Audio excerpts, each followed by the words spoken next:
Welcome inside the sold-out American Airlines Center, where Maverick fans have come out en masse in support of their team, which is in desperate need of a win here this afternoon. The Denver Nuggets with a couple of impressive wins over the Mavericks in Denver to take a 2-0 lead. Hi, everybody. Dan Schulman of Dorisburg with you. Glad you're along with us here in Dallas. Not only are the Mavericks down 2-0, but they've got off-the-court issues. They've got health issues. They've got a lot going on right now. Over the last couple of days, Dirk Nowitzki has been under intense media scrutiny. A woman who was living at his home was arrested. When we spoke to him about an hour ago, Dan, we had the feeling that this guy was just anxious to tip it up. The basketball court is his sanctuary. He's one of the most dangerous scorers in the NBA. He'll have to be as sensational as he was in the first two games. Josh Howard has been severely limited by 2 ankle injuries, Dan. His effectiveness was compromised. If they lose him, they lose a solid defender, a guy who can get out on the open floor and score the basketball. But there's 3 things they have to do, Dallas. 1, defend better, 2, rebound better, and 3, cut their turnovers down. The Nuggets, the number 2 seed in the Western Conference, won 54 games, beat New Orleans in 5, won easily in the first 2. Maybe the biggest move anybody made during the season, the Chauncey Billups deal way back in November. Well, he stabilizes the lead guard position. This is a guy who brings tons of playoff experience, championship level experience, and beyond the big shots and the stabilizing force, this is a guy whose professionalism has had an impact on the attention to detail of his teammates around him. They're better defensively. And with more on the impact and the Nuggets in general, let's go to Nancy Lieberman. Nancy? Well, thank you, Dan. I had a chance, when you think about Chauncey Billups, and I talked to him yesterday, the effect that he's had on Carmelo, he said, yeah, some leadership. When I talked to Carmelo, he said the biggest change with the haircut, the change of clothes, he goes, my son, I'm a dad, and I understand what's in front of me now. He said, I was sitting alone at home one day, and I thought, what do I have to do to become a man? Well, you know what? I have a son. The Olympic experience was great for me because it was part of my maturity. Right now, I'm business-minded on and off the court. He has absolutely gone in a totally different direction, Dan. And this is a Denver Nugget team. The maturity, the defense, the attention to detail have all increased over the course of the year. Chauncey Billups and Dante Jones in the backcourt. Carmelo, Kenyon Martin, and Nene, who has been phenomenal so far in this series, up front. For the Mavericks, Jason Kidd and Antoine Wright in the backcourt. Less than 100%, but in the starting lineup is Josh Howard. Dirk Nowitzki, 63 points in the first 2 games, and Eric Dampier in the middle. Dirk has had to work very hard for his shots. He has seen multiple defenders in the first 2 games. The Mavericks are playing a healthy, athletic, confident group of Denver Nuggets. Kenyon Martin barking at Chauncey Billups as Billups brings him into the front court. Offensive rebound and a fresh 24 right off the bat. Billups misses a 3. And it's Mavericks ball. Rick Carlisle said if we've got to fix 2 things, it's defense and rebounding, and they gave up an offensive board on the first trip down. Nowitzki off to Dampier, stumbling, saves it. Antoine Wright will miss badly on the 3. Said he got hit on the elbow. Nowitzki with the high arcing jumper, and Dallas strikes first. That's a good start. I mean, obviously you're going to wonder what kind of impact the off-the-court issues would have on Dirk Nowitzki to start this game. But this guy can flat out play. 7 feet, a unique combination of skills. And we could see in the interview we did with him before the game, getting on the court, really a good thing for him to get away from all the distractions and try just to think about basketball for a couple of hours. I think for most of these guys, a place where you're most comfortable and confident in life is right there. Go ahead, Dirk. Saw he had Carmelo Anthony on him and took advantage of the smaller defender. Nowitzki with 28 points, 9 rebounds in game 1, 35 points, 10 rebounds in game 2. Nice backdoor feed. And we've got a 3-second call. Dirk Nowitzki always had the perimeter jump shot when he came into this league. Remember, they used to call him Irk for no D, but it didn't matter because the guy could flat out score the basketball, and his 7 feet is handle. Go ahead, guard me small. I'm going to take you right to the rack and score it.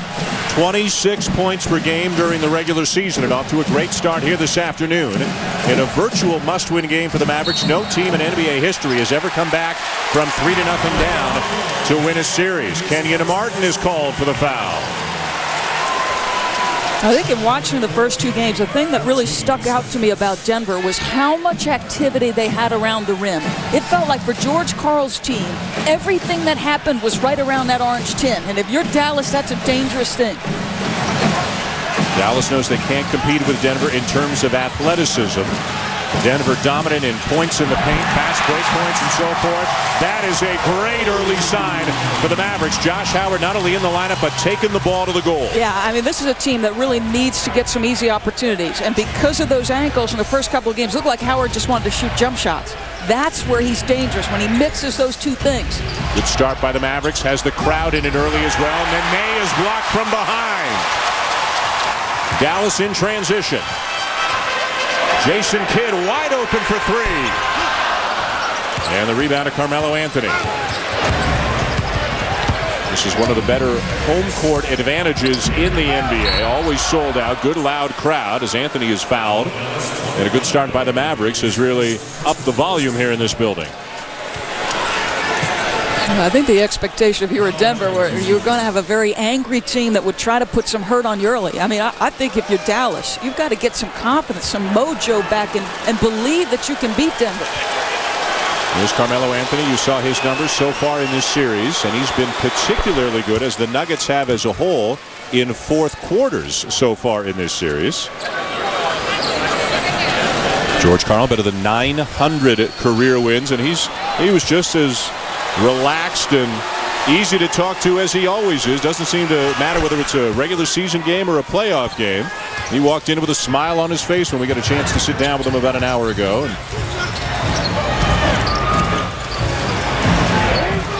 Dampier with a smaller defender on him now, and Anthony. And has it stripped. Denver has really stepped up the defense this year, as Nene misses the baseline jumper. Yeah, much better. I think much more committed. It really starts with training camp, according to George Karl. They just committed to defensive drills. Not things that are necessarily fun to do as a player, but are necessary. The word he used was tedious, and he admits it was tedious, but it has helped him. Didn't help him on that trip. Antoine Wright with a jumper, 8-2 Mavericks. And Denver still looking for its first field goal. Their only points came to the line from Carmelo Anthony. They've got 28 points from the free throw line in this series. They have been really effective getting inside, getting easy opportunities. Martin driving, knocked out of bounds by Nowitzki. Denver ball with a 9 to shoot. Let's listen in. George Karl talking before the game about the Denver D. And it all starts with a hard-nosed defense, gentlemen. Get after them, get into them. They don't like you covering them. Let's go, baby. Let's play defense, gentlemen. Defense on three. 1, 2, 3. Dante Jones with a jam to make it 8-4. When you think Denver, you don't necessarily think defense right off the bat. But ask the Dallas Mavericks about the first two games. Denver has not only played well defensively, Doris, they have played tough and hard defensively as well. Go ask Chris Paul how the defense in Denver was. Wright misses the three, and back come the Nuggets down by 4.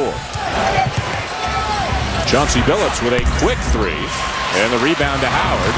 And Howard looking pretty spry right now for a guy playing on 2 bad ankles. Driving on Nene. No foul, no basket. Play on. Here come the Nuggets in transition, and Carmelo Anthony is fouled. Now Rick Carlisle, Doris, has to be thrilled. He's going to throw Josh Howard out there. Says he hopes to get 30-plus minutes out of him, but they really don't know. Yeah, I think the last couple of days clearly have had an impact on Josh, because his ability to attack the rim, at least in this first period. Now, you hope he doesn't land on somebody's foot or come down awkwardly as he drives to the rim. But thus far, those ankles look pretty good.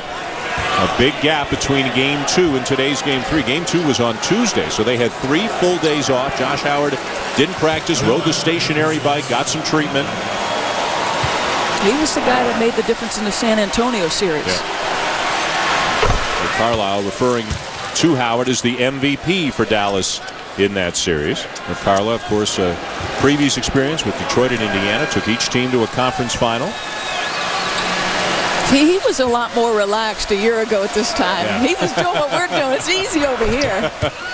Those guys have a little bit of pressure. 2-point lead for the Mavericks early in this one, as Kidd brings Dallas into the front court. 2 great competitors at the point in Jason Kidd and Chauncey Billups. Kidd has struggled, especially in Game 1 of this series. as he committed 8 turnovers, 8 of the 20 turnovers that Dallas had in game 1. Yeah, you are talking about one of the most accomplished players at the lead guard position this league has ever seen. And he has always done it, Dan, without blazing speed. And this guy just has a knack, a feel, great vision. The foul on Billups is first. Dirk Nowitzki misses the jumper. Nobody near the glass for the Mavericks. This is a good matchup right here. Carmelo Anthony and Josh Howard. One of the other reasons why Howard is so important to the Dallas cause. Great job by Anthony to stay after it, but he can't finish it. Numbers now for Dallas. Howard off balance, it goes!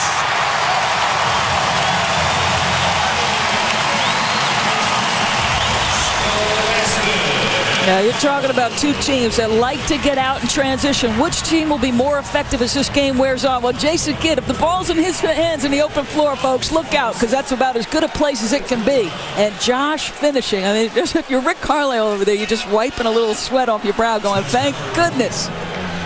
George Karl did not like that foul call. Thought that Dante Jones backed out of the way on the play. Howard completes the three-point play. Josh Howard, one of the great first-quarter scorers in the NBA. When he is right, he gets off to a terrific start, and that's the case here today. Yeah, that's in first half as well. I mean, late game, they go to Terry and to Dirk. Denver, meanwhile, Doris, 1 out of 11 from the floor so far. And I think Howard just got called for a personal, got caught in a mismatch with Nene. First on Howard. And you can see tempers are a little short early. Kenyon Martin's talking to the officials. George Karl, Josh Howard. A lot of people working those vocal cords early here today. Bumping their gums, I think, is how Mark Jones might refer to it. Carmelo in the post. And it's going to be another Dallas foul. If it's Howard, he quickly has picked up 2, and it is 2 quick fouls on Josh Howard. Rick Carlisle saying he was straight up and down. Ken Maurer disagrees. Well, this is big. One, you wonder if he takes him out. He has made a move, so he's going to sub him out. And there's a couple things here. Obviously, the skills he brings, but then do those ankles tighten up, Dan? You know, when you go to the bench and you're not moving and active and warm. So Howard will have to sit down. Take another look. Carmelo with inside-out skills, and he rakes him over the arm as he initially gets into the move. I think it's a good call. Yeah. So it was 11-6, and Howard was a big factor early.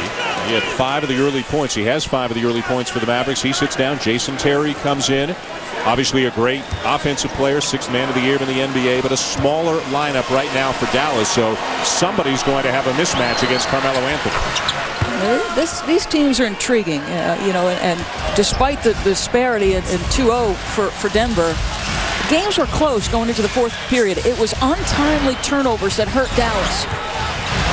Terry into the game, blocked from behind. Dante Jones got him. Jones not a big scorer, but he's a starter, and his role is to be a defender, be an agitator, and he does them both very well. He embraces it pretty good. I'm not sure Chris Paul wants to see him anytime soon.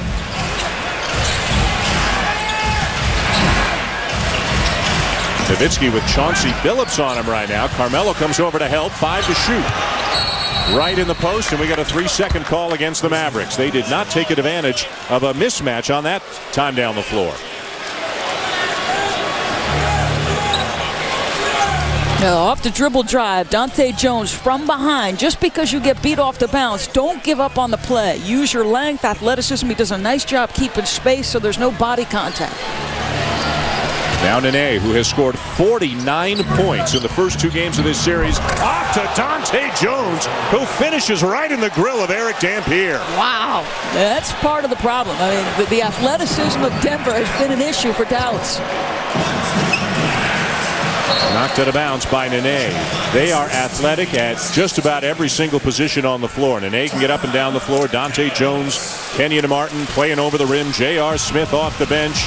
Timeout on the floor, and an early promising start for Dallas is slowly evaporating here, Doris. The Nuggets are back within 1. But Dante Jones makes a play defensively on one end and then gets right in their face on the offensive end. Take that, Eric Dampier. I don't care how big you are, I'm coming right to your chest. And Denver Early on, yes. The bench enjoying it. Birdman not in yet, but his energy's alive and well.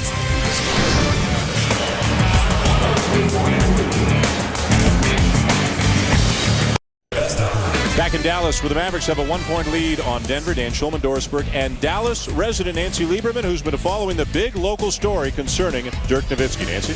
Well, thanks, Dan. It has been a crazy week in Dallas. As Doris alluded to, Dirk Nowitzki's girlfriend was arrested on Wednesday at his home.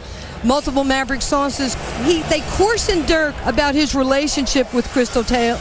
That prompted Dirk's team of legal advisors to hire private investigators to research Taylor's background. She's been linked to as many as 15 aliases and had existing warrants out in Texas and Missouri, according to the Dallas police. When Dirk was pressed on this, he said no comment. The other day, he did say, it's pretty obvious, I'm going through a very tough time in my personal life. I would like to keep it private. Not the best of weeks for the folks in Dallas. Dan? Nancy, thank you. Dirk told us he would have wished that they could have played yesterday or even the day before instead of the long layoff, so it could have been less about his personal life and more about basketball. Jason Kidd with a long two.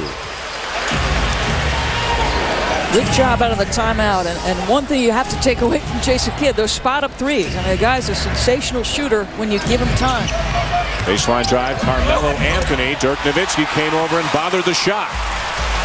Denver just 2 of 13, so Dallas clearly a better job defensively contesting shots. Dampier won't take it. What a cut by Dirk Nowitzki as he lays it in with the left hand.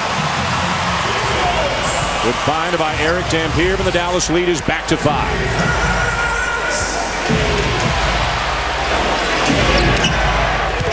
Nene. Just too quick for Dampier. Spun beautifully, but he missed the shot. Again, Nene with 49 points in the first 2 games, and he just caused that turnover. It's been a hard matchup. I think Nene a lot quicker than Eric Dampier. Now he's got Dirk on him. He'll shoot over Dirk, and the shot's not falling early for Nene. He's 0 for 4 to start. Those are 2 pretty good looks. I thought his move to the rim on the prior possession was just a little bit quicker. Kidd with an air ball. It'll be Denver ball. Carlisle saying that shot must have been tipped. He's saying should have been Dallas ball. Dallas so good at home late in the season as J.R. Smith checks in off the Denver bench. And guys like J.R. Smith, Anthony Carter have been terrific in this series. Of course, the Birdman, Chris Anderson, will anxiously await the reaction he gets from the Dallas fans when he checks in. These are 2 very good benches, but especially in Game 1, the Denver bench was extraordinary. If J.R. Smith, it can light you up from deep, get out in the open floor and make threes. And it'll be off Chauncey Billups, back to the Mavericks. That you were just saying, and this is an important point for Dallas today. You want to build on that confidence you have here at home. 17-1 here in this building since the All-Star break. The one loss to the Denver Nuggets. No Jason Kidd in that game for Dallas. No Nene in that game for Denver. So neither coach made that big of a deal about it. Kidd follows up the miss. Brandon Abbas has checked into the game now for the Mavericks. Dirk Nowitzki's gone to the bench. Dampier over Kenyon Martin. No. Look at Kidd battling for it, and Dallas will retain possession as one of the key figures in the series enters now for the first time. Chris Anderson, the Birdman. Seems like a slightly different reaction for him here than he gets in Denver. It'll be interesting to see how effective he is. In Game 3 on the road at New Orleans, he was a non-factor. He's an energy guy. He acknowledges, I get energized from the crowd at home. What does he do here? That's 6 blocks in Game 1, and he's averaged over 26 minutes a game in the first 2 games of this series. Brandon Bass. Followed by Dampier. Rebound Anderson. Melo, Nene, Billups combined 0 for 11. They got to find some offense from somewhere.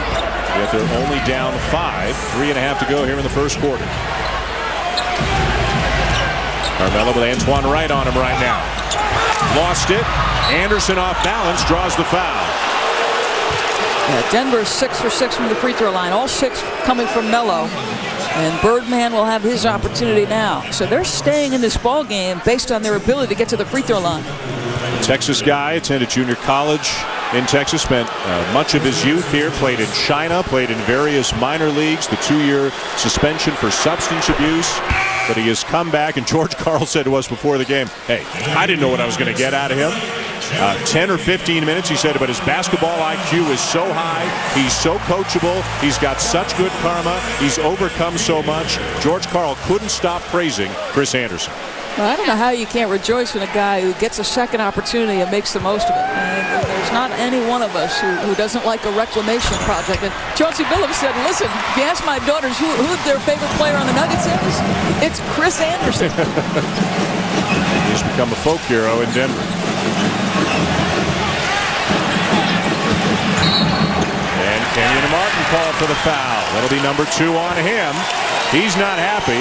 He's keeping his calm, and he's heading right to the bench. And George Karl said, no. Stay in the game till I take you out, Kenyon. So Kenyon Martin turns around and stays in. And some trust there in George Karl to keep a veteran on the floor with 2 early fouls. Now he's going to take him out. He thought better of it. See, Kenyon got himself composed. George took a minute to settle down. So that's George's idea. Now Linus Clase will come in, and a frustrated Kenyon Martin. He did not like either of the foul calls. On the NBA calendar tonight on ABC, it's Game 3, Cleveland at Atlanta. ABC tomorrow afternoon has the Lakers at Houston, 2-1 Lakers in that series. TNT tomorrow night, Boston at Orlando in Game 4 of that series with the Magic at home and up 2-1 on the defending champs. Kidd inside, retains possession. Shot clock at 3. Tough corner jumper not there. And the back come the Nuggets. J.R. Smith, cross-court pass. Another miss. Denver can't buy one from the field. That last Dallas shot was taken by Gerald Green. Young, athletic, talented player getting some minutes, in part because of the early foul trouble for Josh Howard. We'll step aside in a low-scoring affair here in Dallas. It's the Mavericks leading the Nuggets by 4 late in the first here in Texas. Dallas leading early by 4. Time now for tonight's Cooler Talk presented by Gatorade. And the Birdman, Chris Anderson, Doris, been getting a lot of the Cooler Talk. Does he remind you of anybody? The flamboyant Dennis Rodman. You remember him with multiple teams. He's got the unique hairstyle. An interesting cat, shall we say. And Chris Anderson with some similarities. He'll rebound. He'll block shots. He thinks about defense first. He's got a few tattoos like Dennis Rodman does. Plays with great energy like Dennis Rodman did. Lots of hairstyles like Dennis Rodman has. And Chris Anderson has mentioned, everybody calls him the Birdman. I mean, his jerseys are selling like crazy out in Denver. He's a guy who's turned his life around, overcome some substance abuse issues. Said he wanted to go back to Denver, signed for the minimum, could have signed anywhere. Denver was the place he wanted to go. Remember the Marcus Camby deal to the Clippers? So that left an opening up front. And he wasn't always the Birdman. That's a different looking Birdman 8 years ago. That's a lot of hair product right there. Could keep somebody in business. I like his energy. I like how hard he plays. Right? You lose an opportunity, Dan, and you live the NBA lifestyle for a while, and then you give that up. And then you understand it. Maybe you appreciate it a little bit more, and you work that much harder. But I don't know that anyone could have predicted the impact he's had on this team this year. Ryan Hollins in off the Dallas bench and immediately picks up a foul. Well, Denver right now is just 2 for 16 from the floor, and some of their big scorers have yet to make a shot from the floor, though Carmelo Anthony has gotten to the line. So they need somebody to step in. But if you're 2 for 16 and you're only down 6, you got to feel pretty good right now. I was just thinking that. I mean, which coach is more concerned by those numbers? If you're George Karl, you know that those guys are eventually going to get started. If you're Rick Carlisle and you've only got a 6-point edge, knowing that they've started the quarter that poorly, I'm not very comfortable. And he doesn't look very comfortable right now, even with a 5-point lead, as J.R. Smith knocks down the first free throw. Smith, the runner-up to Dallas's Jason Terry for the NBA's 6th Man of the Year. He struggled in game 1 and in the first round series, knocking down his free throws. He's been real hot and cold from the line so far in the playoffs. Kidd using the screen from Hollins. The floater from Jason Kidd. Tapped out to Billups. He's got Smith on the wing. Good recovery by Dallas to slow down the Nuggets. That's one of the keys for the Mavericks. Carmelo another miss. Hollins the rebound. Dallas pushing. Here comes Terry. The jet going to work. Lost it on the way up. We have not had a field goal either way in 3.5 minutes until that moment. Great spinning move on the inside by Carmelo. That could have been a lot easier. J.R. Smith missed Carmelo, who was cherry picking a little bit, didn't get back. He ended up making a terrific shot.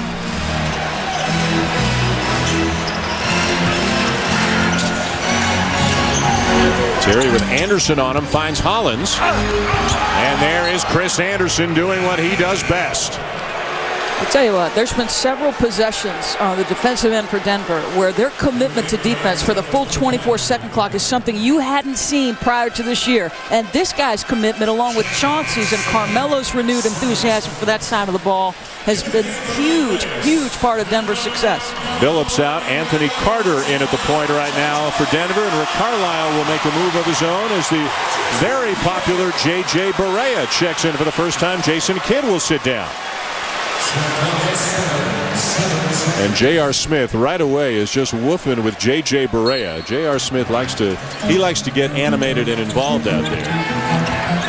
Terry with 7 on the shot clock, left it way short. Denver ball. Mavericks have missed their last 8 shots.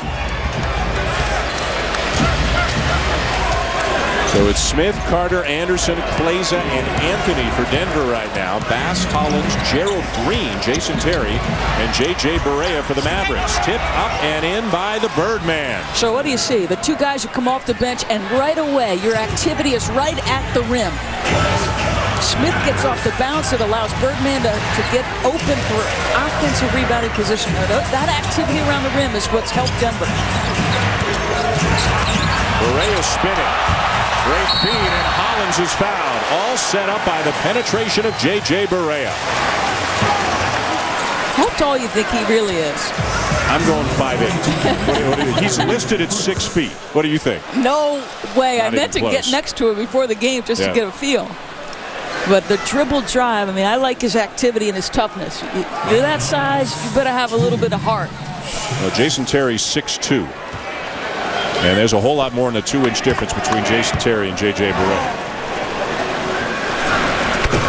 Hollins, good energy guy off the bench for the Mavericks. Again, rebounding, defending, blocking shots. Not really looked upon to score as Dirk Nowitzki comes back in.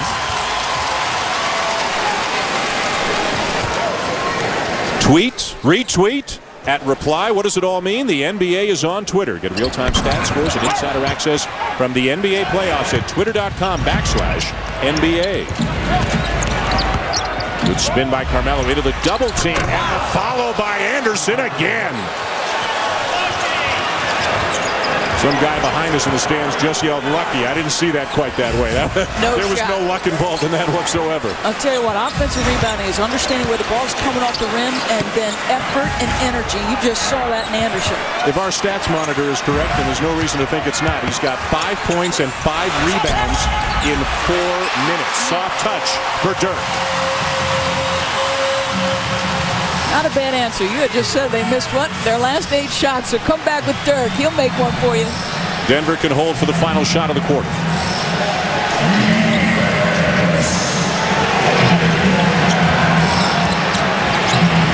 Smith, nice feed. Anderson up and under, and the follow for Carmelo. Denver crushing Dallas on the offensive glass. So a disastrous start to the game offensively. Nene, who'd been dominating, gives you nothing, and you're even up on the road. Chris Anderson gave them a spark, as he always does. The Birdman soaring into the game midway through the first quarter and getting involved right away. Following up misses, tipping them in, and then going even stronger on the next miss to slam it home. The Denver Nuggets, who shot so poorly, had some foul trouble, have come back and forced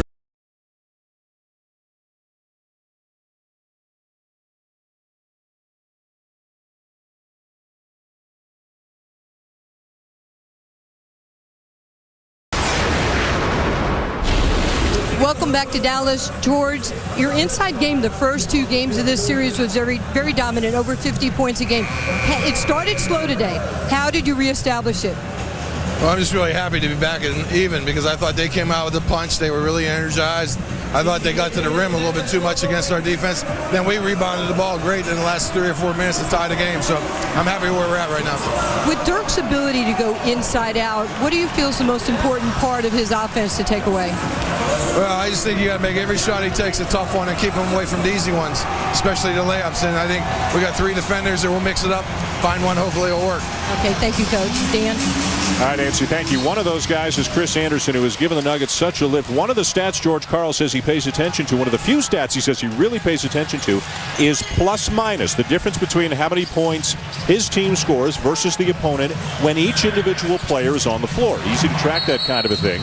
And Chris Anderson, got a technical foul here. Chris Anderson is plus 26 so far in the first 2 games of this series. And as you can see, he's second only to Chauncey Billups in plus minus in the playoffs. Now, it's not the kind of stat that you can just say that makes him the second best player on the team, but it is an important stat. It's one that George Karl pays attention to, and if it factors into a player's playing time, which George Karl says it could, then it is an important stat for the Denver Nuggets. He said the only other one he really pays attention to is field goal percentage for his team versus the other one, and the differential there. And so, it's the energy, it's the activity, it's all the positives that he brings that has an impact on the guys around him. How hard he plays has an impact. Brandon Bass playing hard, surrounded by Nuggets, can't finish, and Anderson brings down the rebound, already his 6th. See, to me in the past, that's a play Denver might have conceded. They were, they might have given up that kind of opportunity. Now there's a different mindset. Dennis plays it too strong. Josh Howard back into the game after 2 fouls sent him to the bench midway through the first. Barea to Terry for 3. Johnson this morning on ESPN talking about the fact that if Dirk didn't get 40, they were going to need some support from players around Dirk on the offensive end. If Josh Howard is going to be limited, then obviously you think of the Jet, Jason Terry. Carmelo resets in the post, trying to back down Howard. And Jason Terry is called for the foul. A defensive 3, excuse me. A defensive 3-second call, so a technical foul, and Carmelo will go to the line. Carmelo already 6 for 6 from the line here in this game as Eric Dampier gets set to check back in. So Josh Howard with a big job trying to defend Carmelo Anthony, and as we've mentioned, on 2 bad ankles, and we've already seen some trouble today. Yeah, you wonder about, if he's going to land funny, he kind of tweaks one. Remember, there's 2 bad ankles. The left one's going to require surgery after the season. He hurt the right one early in this series. He lands awkwardly. Let's watch here as this period progresses. How effective is he? Anderson drives and is fouled by Dirk Nowitzki. Josh Howard says the right ankle is more of the problem, or at least was coming into the game today. Both of them heavily taped. But again, if you weren't with us for the opening minutes, he drove to the bucket and scored early in this game. He looked terrific, just picked up 2 quick fouls and then went to the bench. Anthony Carter. Rebound Howard.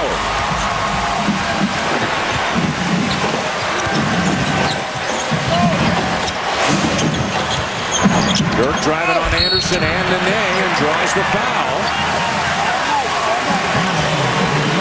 Dirk hits the deck as he has so often already in this series. The foul is on Anderson, his first.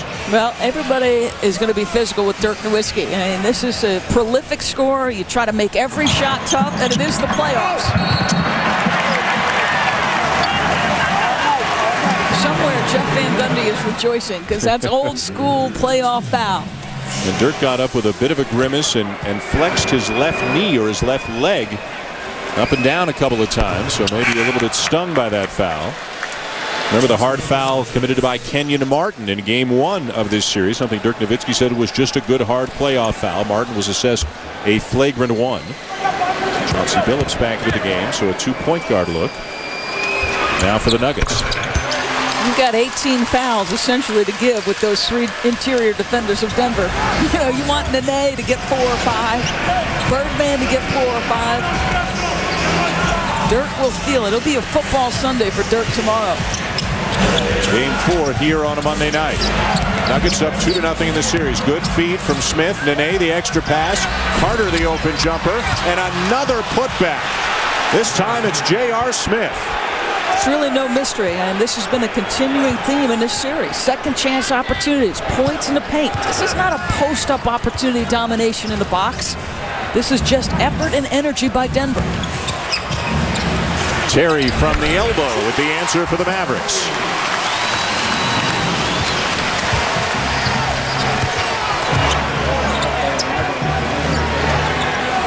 Nene drawing the double team. Barea coming over to help. Anderson cuts, bounce pass to Carter, and a foul. They are sharing the ball very nicely. Nene actually gave Birdman a head signal. He kind of triggered him to go down the lane, and again, extra passing. And he's acknowledging, hey, thanks, I appreciate you telling me to make that cut. Anthony Carter with the line and misses the free throw. Carter, 10th-year player out of the University of Hawaii, has had some big games already in this series. Had 12 points and 4 assists in a game 1. And then 4 more assists without a turnover in a game 2. So great support and relief, or sometimes alongside Chauncey Billups. 82-game schedule, the grind that it is as physically demanding as the playoffs are. You better have some reserves who can come in and spell your starters. 2 good benches led by the likes of Jason Terry for Dallas and J.R. Smith for Denver. Howard can't get the shot off. Carter got in there and thought it went off Howard out of bounds, but he is called for the foul. Number 2 on Anthony Carter. Shot clock reset to 14.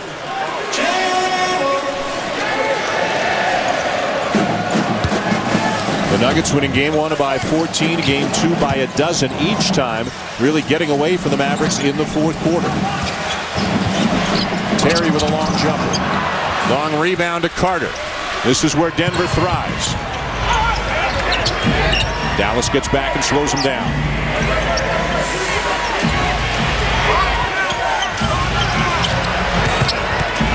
Billups cut off on the baseline. Still plenty of time on the shot clock. Chauncey gets inside and lofts it up and in. So physically strong. Remember, when he was in Detroit, they'd wait and post him up late 4th quarter games, and he'd take over with his strength and his ability to go back to the basket.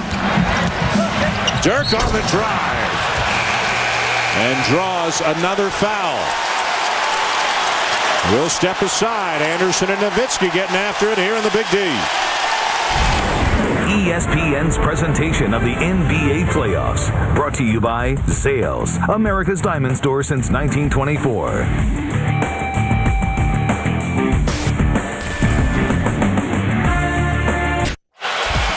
Back in Dallas, where the Mavericks have a 2-point lead early in the 2nd quarter on the Denver Nuggets. More NBA action coming your way. ABC is your destination for the NBA playoffs, beginning tonight at 8 Eastern.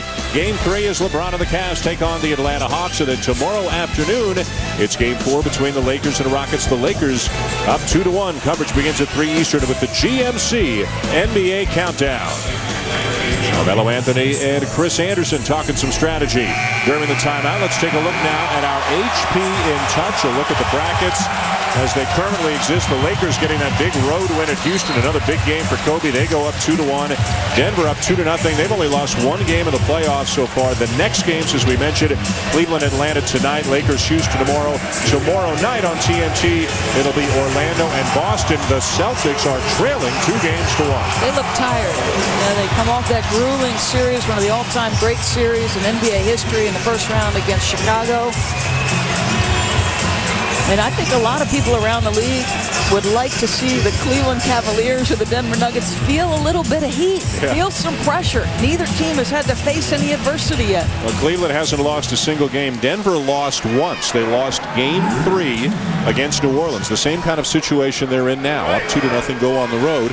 And all the Nuggets did was bounce back at game 4 and beat New Orleans on the road by 58 points. A historic playoff game. So the Nuggets, they didn't get messed up at all by the fact that they lost a game in the first round. But they're trying not to let Dallas up off the mat here in round 2. No, they were not a great road team. 21-20 was Denver on the road this season. And in games decided by 12 points or 6 points or less, they were not stellar either. 12 and 10 in those games. Nene is fouled by Dampier. And you can see the difference in the quickness between the two men on each and every possession. That's number 3 on Dampier. He's going to have to come out, and Ryan Hollins will come back in. So you lose a guy who, over the course of his career in Dampier, has been a defender, a rebounder, going to give you great effort every night. And now you've got the untested Ryan Hollins, who's got to give you very solid minutes here. But the speed differential, both in Nene and in Birdman versus Dampier, it's been a major challenge. Josh Howard trying to stay with J.R. Smith. Jason Kidd back in defending Chauncey Billups. Shot clock at 4. Billups on the drive, knocked away from behind, but a reach-in foul will go on Josh Howard, his 3rd. He only played about 5.5 minutes in the first quarter. Good minutes. Had some foul trouble, and now he's got to come out again. He rakes his arm, and that's why Chauncey loses control. So we've questioned him twice, and the guys have got it right twice. Antoine Wright takes over for Josh Howard. The Dallas being tested with Dampier and Howard both just picking up their 3rd foul.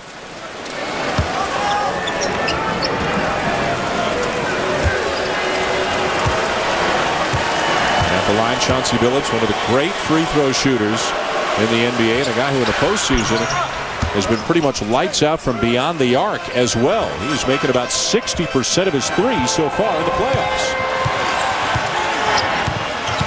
Had 8 of them back in game 1 of the first round. Yeah, Mr. Big Shot. That's not a bad nickname. No. Steal by Carter. And Jason Terry grabbed him, and now as we look down to the other end of the floor, Antoine Wright was lying flat on his back, and official Ken Maurer was talking to Chris Anderson, and a foul called on Anderson. Not only is it Anderson's 3rd, but it cost Denver an easy 2 points. Anthony Carter still down at the other end of the floor saying, man, I had a breakaway layup coming to me. Now the officials are going to confer. That is huge because it's the 3rd person to foul on Chris Anderson, who's been sensational. The left-hand side of your screen there, folks, is where that action takes place. He barrels over the defender as he tries to come through the screen. Wow. He goes through him. That wasn't quite as obvious as Darius Fisher, but then on the opposite side of that play, you see where Anthony Carter was about to have a layup. Dallas got a little lucky, too. Jason Terry grabbed Anthony Carter, but that one wasn't called. Yeah. So Anderson hops out after picking up his 3rd foul. Kenyon Martin comes back in. Anderson, Josh Howard, and Eric Dampier each already with 3 fouls. Anderson only played 8 minutes, but he had 5 points and 6 rebounds. Now, with the lack of productivity of Nene, who had dominated in the first 2 games, that becomes even more important. Nene, with 49 points in the first 2 games, has not scored a point yet here today. Nowitzki baseline on Nene, underneath for the reverse.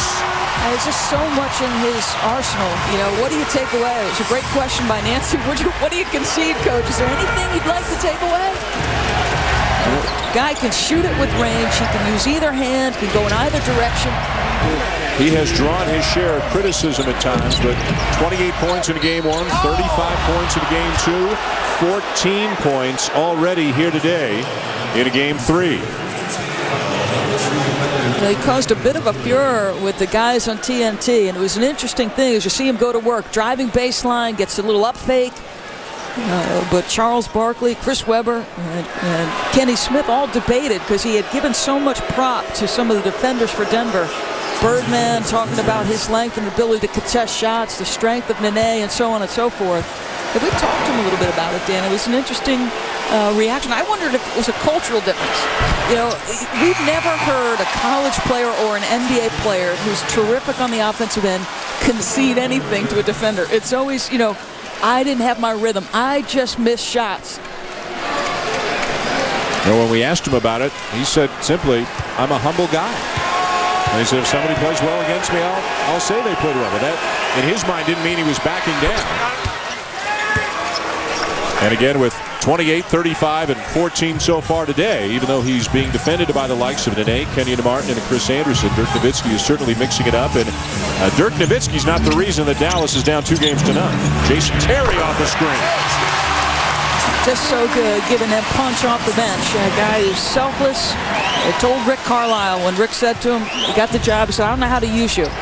And Jason Terry basically said, "Any way you want." Chauncey Billups, Kenyon Martin. Denver, time after time, getting to the offensive glass without a guy in a white jersey within 5 feet of him. It's been Chris Anderson, it's been Kenyon Martin, J.R. Smith, Carmelo Anthony. They've all done it. Nowitzki with a big mismatch. Cannot finish it over J.R. Smith. Carmelo. It's a 3 for Carmelo Anthony to tie the game. And a timeout taken by Rick Carlisle. There's second chance opportunities. A lot of bodies flying around. Again, all that athleticism and activity having an impact on Dallas. So Denver with some improved shooting and getting to the offensive glass have come back to tie the Mavs here in the second. A little bit questionable. Back to you. And that's important, Mark, them downgrading it. Depending on the number and severity of the flagrant fouls, 1s or 2s, you could wind up getting suspended. So that's good news for the Rockets. They hope Yao, though, is healthy. Tied at 33 here in the second quarter. The big story in recent minutes in this game, Doris, has been Denver getting to the offensive glass. In the first 2 games, everything was at the rim for Denver. And what that allows you to do is come out of nowhere if you're the Birdman flying down the lane. Forget about when he's blocking shots. Look at the area he covers in such a short span of time. That energy, activity, everything at the rim. Second chance disparity is huge right now. 12-2 in favor of the Denver Nuggets.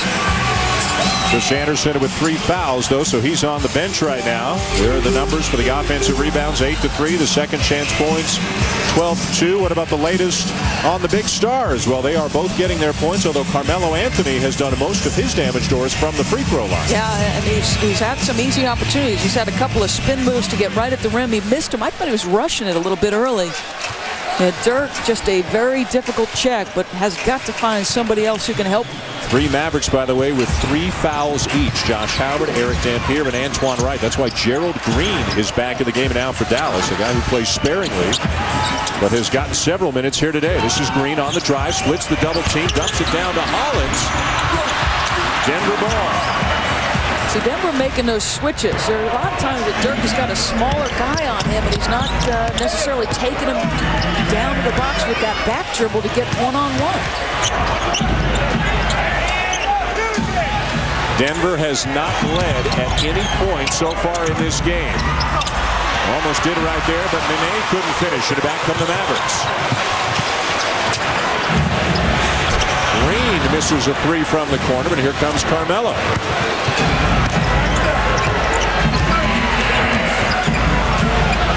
Carmelo with Jason Kidd on him. Jason Terry thinking about coming over to help. Doesn't want to leave Billups, though.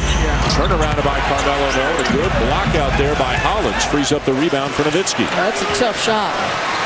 Well, the pass, that's what you'd see a little bit from Denver. There is AI or Carmelo just pounding the rock. By the way, 7 rebounds already for Dirk Nowitzki in this game to go with his 14 points. Again, J.R. Smith is on him. Knocked it away, saved it, but then Dirk got it back. And Dirk forced it up. He might have thought the shot clock was running down, but they actually reset it. The ruling being that Denver had possession, but Dirk took a tough shot from the corner. So this is what I thought. When he gets a smaller defender on him, he can be methodical with that back down dribble. Pretty good job by Smith to make the play. There it is, the shot that you thought he had to take. But I'd like to see that more because Denver is switching big to little. And so there's times where he could just use that back down dribble to get closer to the rim. Foul on Gerald Green, and back to the line goes Chauncey Billups. Just about automatic. 91% of the regular season, 95% of the postseason. As Brandon Abbas will take the place of Dirk Nowitzki. So they're checking him, Dan, one-on-one. Now, you saw San Antonio in round 1 send multiple defenders at him, try to really mix looks. George Karl, for the most part, switching pick and rolls with him and trying to play him pretty straight up. Those free throws give the Nuggets their first lead of the game. go for offense. Smith knocks it away. Smith will get it back. Denver now up by 4. And the crowd completely silent. Yep. It's a 9-0 run right now for the Nuggets, who already lead the series 2-0. Good defense by Smith. He has come away. He's even got a couple of votes for Defensive Player of the Year in the NBA. George Karl says, hey, that's great, but how come Kenyon Martin didn't get any votes? He thinks he's got a number of good defenders on his team. Let's listen in. George Karl in a recent timeout.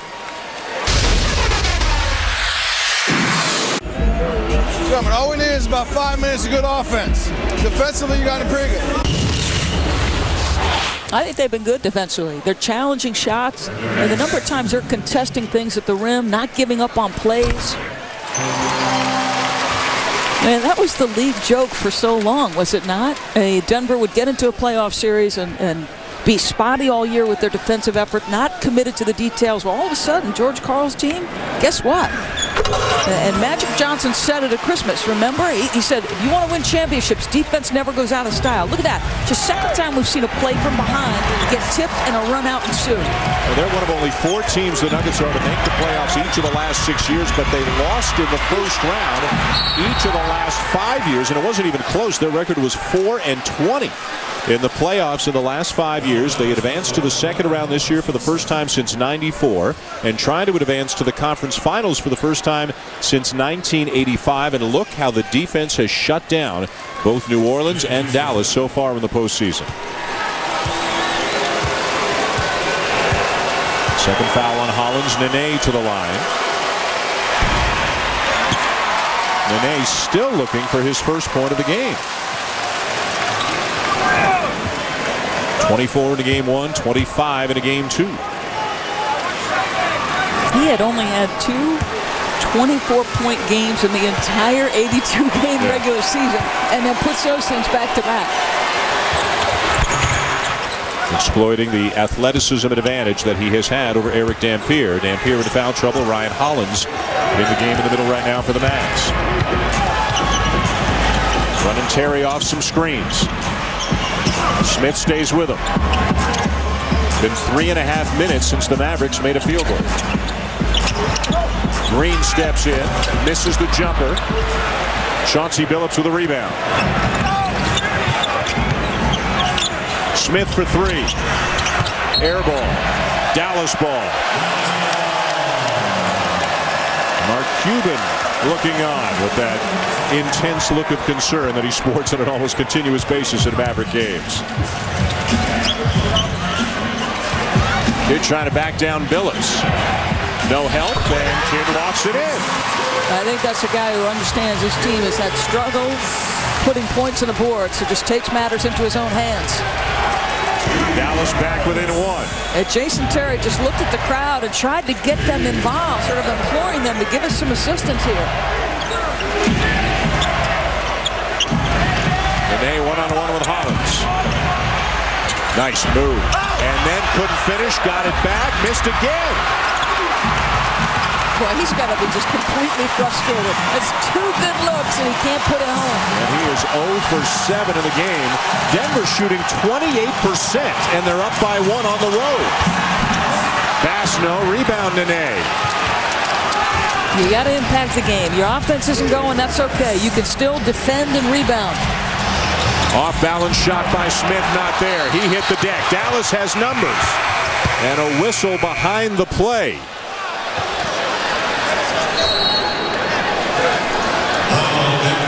What's the whistle? Is it a foul in the backcourt? Yeah, we had a foul on Nene, causing the stoppage and sending us to the under 3 timeout. Denver up 2-0 and up by 1 here on the Mavericks. ESPN's presentation of the NBA playoffs, brought to you by Coors Light. Introducing the Coors Light 12-ounce cold activated can. When the mountains turn blue, your beer is as cold as the Rockies.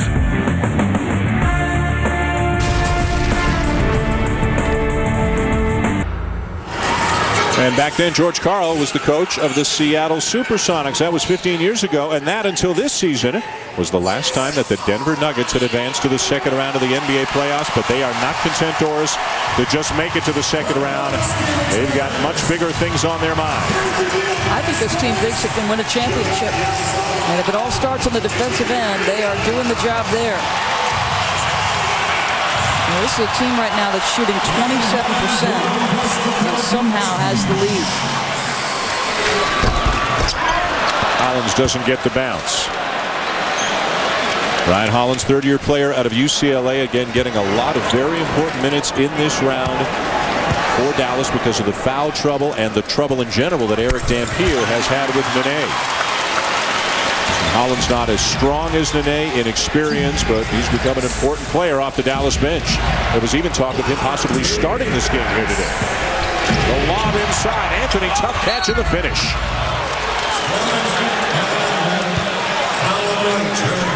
Gerald Green going to be called for the foul as well. And Carmelo Anthony, how about the catch, the gather, and the finish? That was a difficult finish. And again, another way in which they miss Josh Howard,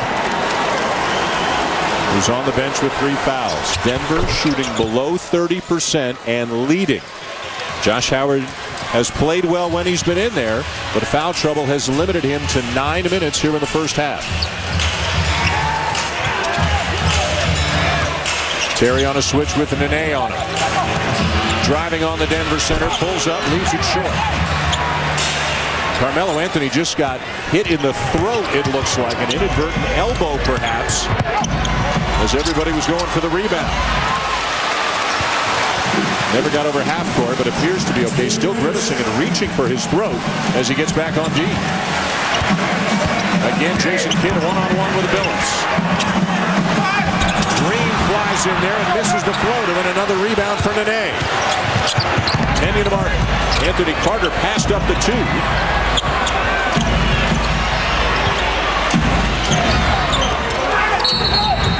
And all kinds of contact underneath between Carmelo and Gerald Green. Yeah, they're just taking it to Gerald Green on both sides of the floor. Understanding this isn't an inexperienced guy, but we'll get a look at the play that the elbow to the throat that Carmelo catches right there. Ooh. Staggered him for a moment. He has recovered. He's back at the free throw line, where he's now 8 for 9 in this game. Johan Petro into the game for the first time as Nene sits down.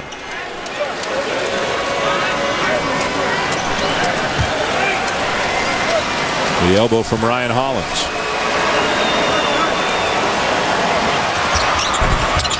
In and out, rebound Nowitzki. Dallas has led most of the game, but Denver has taken over in the last 3 or 4 minutes in spite of 29% field goal shooting. And again, Dallas is only at 33. Crowd wants Dirk to take Petro. Long jumper. Is that a shooter's touch? And did you have any doubt he was taking that shot against Petro? How about 16 and 9 in the first half for Dirk? Foul troubles just killed them because Josh Howard's been a huge miss. Anthony to Martin for the slam. There's your Denver athleticism on display, even with 2 surgically repaired knees. Well, you know what's interesting is when they're switching everything, they're switching big to little, they've got the athleticism at those forward spots to go ahead and contend with some of those guards off the dribble. Their feet are good enough. Final minute of the first half. Petro again defending Dirk. Nowitzki drives and is fouled.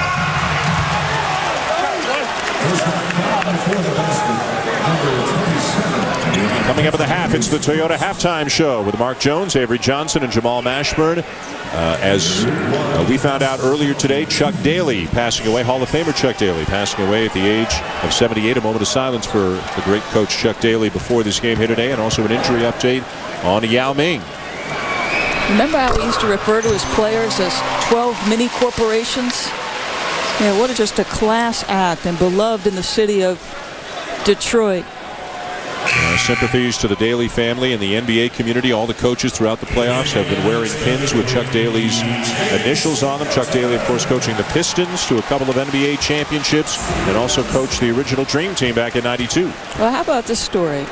He's weak from chemo, but Jay Wright, a Philadelphia native, and Philadelphia, the cradle of coaches, he diagrams a play, gives it to Rolly Massimino, and says, give this to Jay. He's got North Carolina in the Final Four. I mean, how great is that? Billups.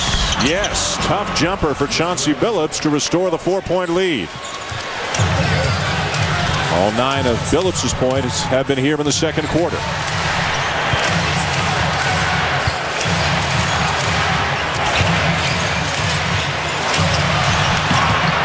Metro knocks it away, 7 to shoot. Nowitzki for 3.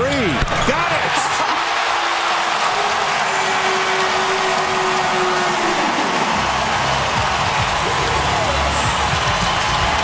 Carmelo with plenty of time.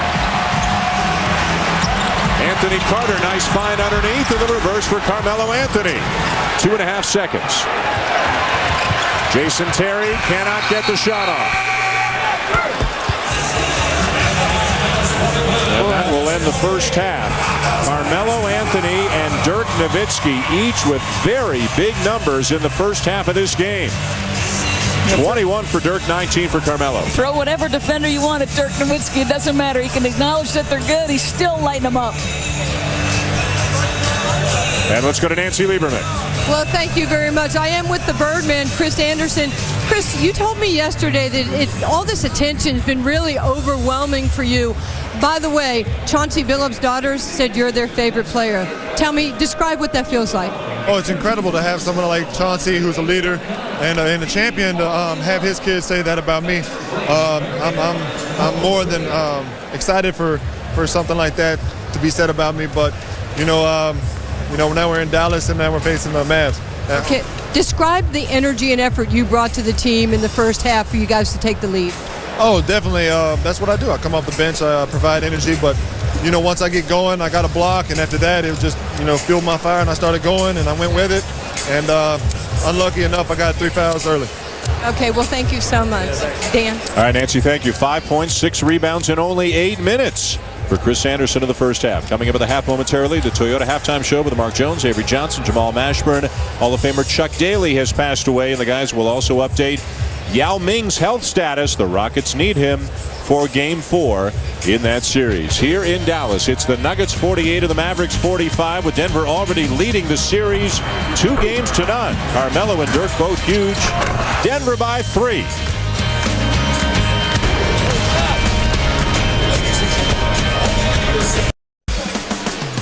Second half action here in Game 3 with Denver leading the series 2-0 and Denver leading the game 48-45. A look at the high scores. Carmelo Anthony with a 19, a lot of them from the line. Dirk Nowitzki working hard for his 21. Time now for the first half stats presented by World of Warcraft. And look at the anemic shooting for both teams. Denver only 33%, but rebounding very, very well, especially on the offensive glass, getting a lot of second chance opportunities, making the most of them.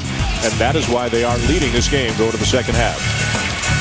Hi, everybody. Dan Schulman and Doris Burke back with you. When you think about Denver and energy and rebounding and second chance opportunities, you got to think about the Birdman. He was flying all around using his athleticism to beat them inside. And the theme continues. Second chance points, points in the paint, all Denver advantages in the first 2 games continue here in the third. And use whatever terminology or verb you want to. He swooped in for the offensive rebound. He soared off the bench.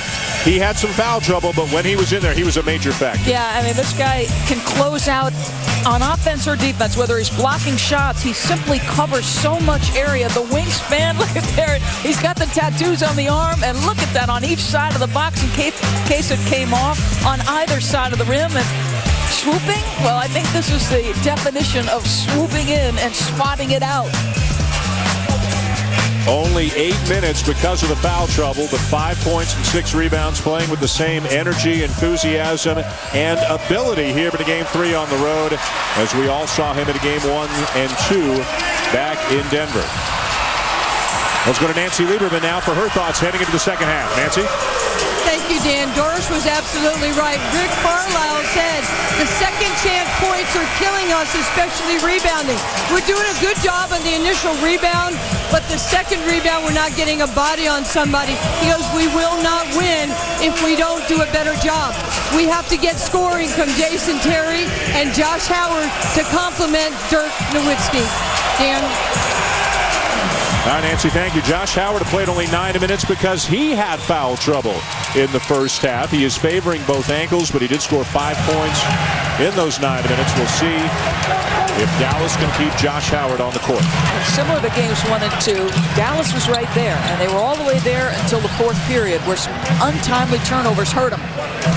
High arcing jumper not there, with the rebound to Carmelo Anthony. Anthony got to the free throw line 10 times in the first half, made 8 of them, offsetting a 5 for 14 performance from the floor.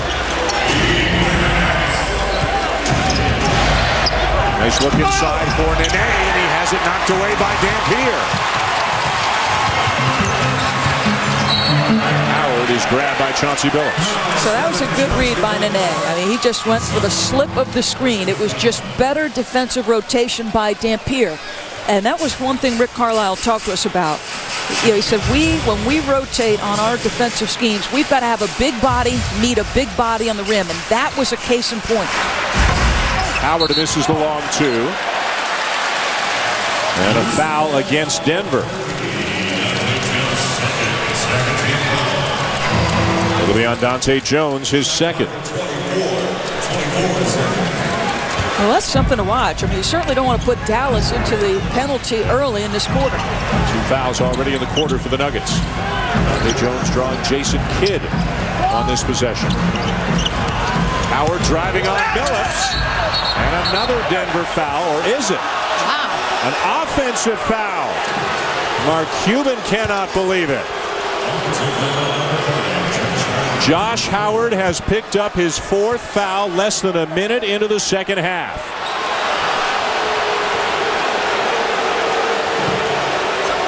He kicked him. That's it. Absolutely. See, I'm not questioning these officials. And even though you're inside the restricted area, the contact was created exclusively by Josh Howard kicking out with that right foot. That is number 4 on Howard. At this point, he remains in the game, and nobody has come to the table to check in. I'll be Mike Green where the officials are concerned. You can be Jackson in London. Here's Wright. Off to Howard. Yes!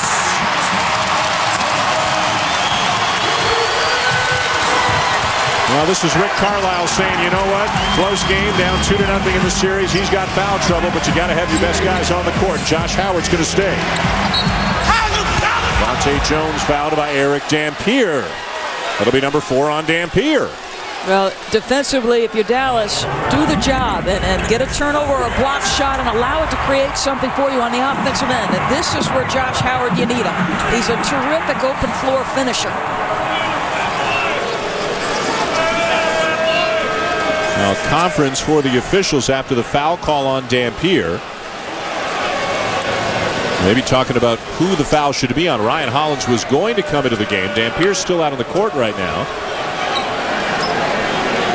As Bennett Salvatore, Ken Maurer, and Mark Wunderlich continue to talk it over. I like that. It's teamwork. It's communication. It's not necessarily just with the teams, but this is a team of officials. Most important thing is to get it right. Again, just speculating right now if the discussion is who it was on.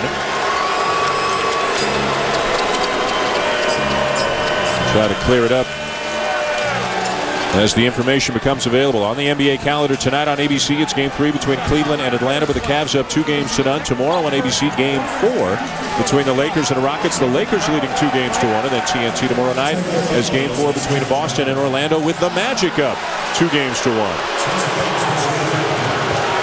Josh Howard called for a technical foul. There's the free throw for Chauncey Billups. And remember, there was the personal foul as well. So now Dante Jones will go to the line.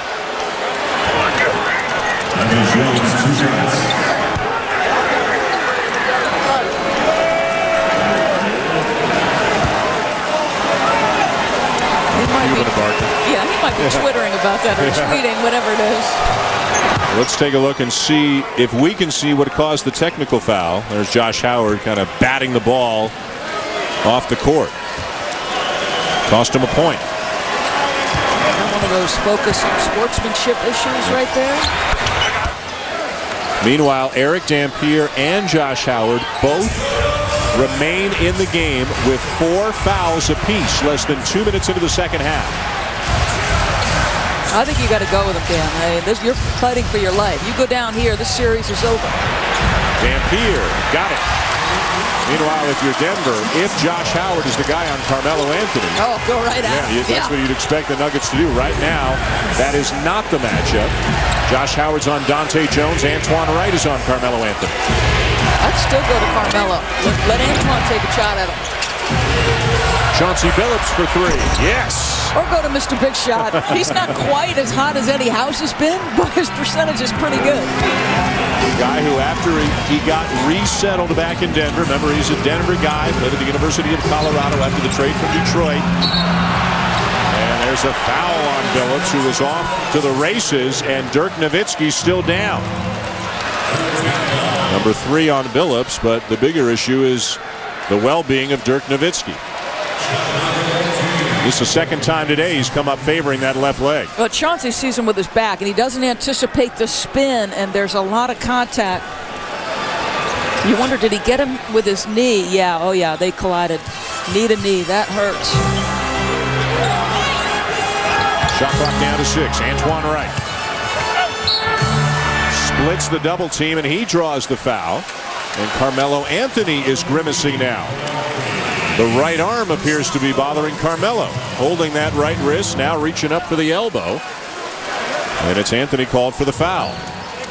He goes to cut off the dribble drive, and their arms get tangled. Yeah. Oh, man. This has been a physical series from the moment it began. A lot of hard fouls, a huge number of fouls in this game, and a lot of guys playing through injuries right now. Nowitzki, Howard, and Anthony among them. I often wonder when you watch these playoff series, you know how they say, if it's a college football player, it's a football Sunday, or an NFL guy, what your body feels like on that very next day.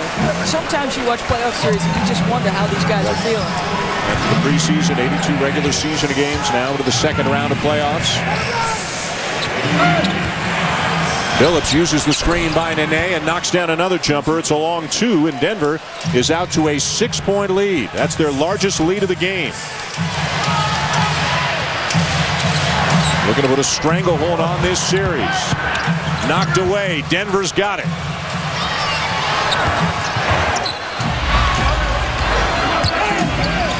Carmelo in some heavy traffic pulls it out. Remember, 4 fouls for Howard, 4 fouls for Dampier. Kenyon Martin through his fingers. Dallas looking to increase the tempo. Inbounded it quickly, and they hustle it down the court. No double team. Fade away by Dirk. How many times have you seen that? That's one of those shots that there's simply no defense for. That is special. 23 and 11 for Dirk Nowitzki. He's got 86 points in this series. This is game 3. Nene with his first field goal of the game. Well, he looks confident, even after struggling that first half. That was a strong, assertive, confident move. Right behind the back. And 1.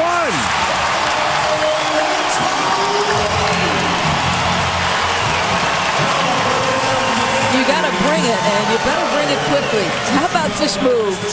Kenyon Martin cuts him off in one direction, behind the back, goes for the challenge, and he finishes anyway. The foul on Nene, his 3rd. Antoine Wright, 4th-year player out of Texas A&M. Completes the 3-point play. It's a 3-point game.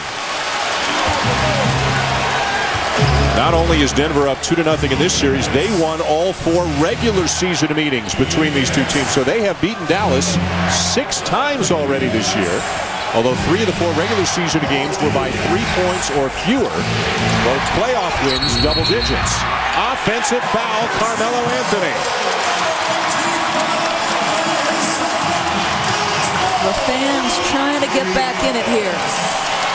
George Karl, he looks pretty staid for a guy who's got a 3-point lead, but good rotation. This is right, anticipating the dribble drive. See, Carmelo had the mismatch because Dampier was checking him, so he wanted to get off the dribble. Josh Howard elevates from 17 feet in and out. Dirk runs down the rebound for a moment, and he helped retain possession. It'll be Mavericks ball. You want a little edginess to you right now if you're Dallas. Can you get any? Yeah, the Nuggets wake up with edginess, but Dallas has to work a little bit harder to acquire it. Denver has been the more assertive, more physical team so far in this series. Here in Game 3 in Dallas, they are being played to a standstill by the Mavericks. Both teams shooting poorly. Dirk, fouled by Carmelo. Number 3 on Anthony. And every time Dirk Nowitzki has had Carmelo Anthony on his back, he's gone right down into the post and tried to make a move. Yeah, he can be methodical with that back dribble, but it's effective. And as long as Denver continues to play him straight up, he can just pound it until he gets close enough to make his move. And Nowitzki getting to the line often. Now 7 of 8 on the game. How about 89% on the season for a 7-footer?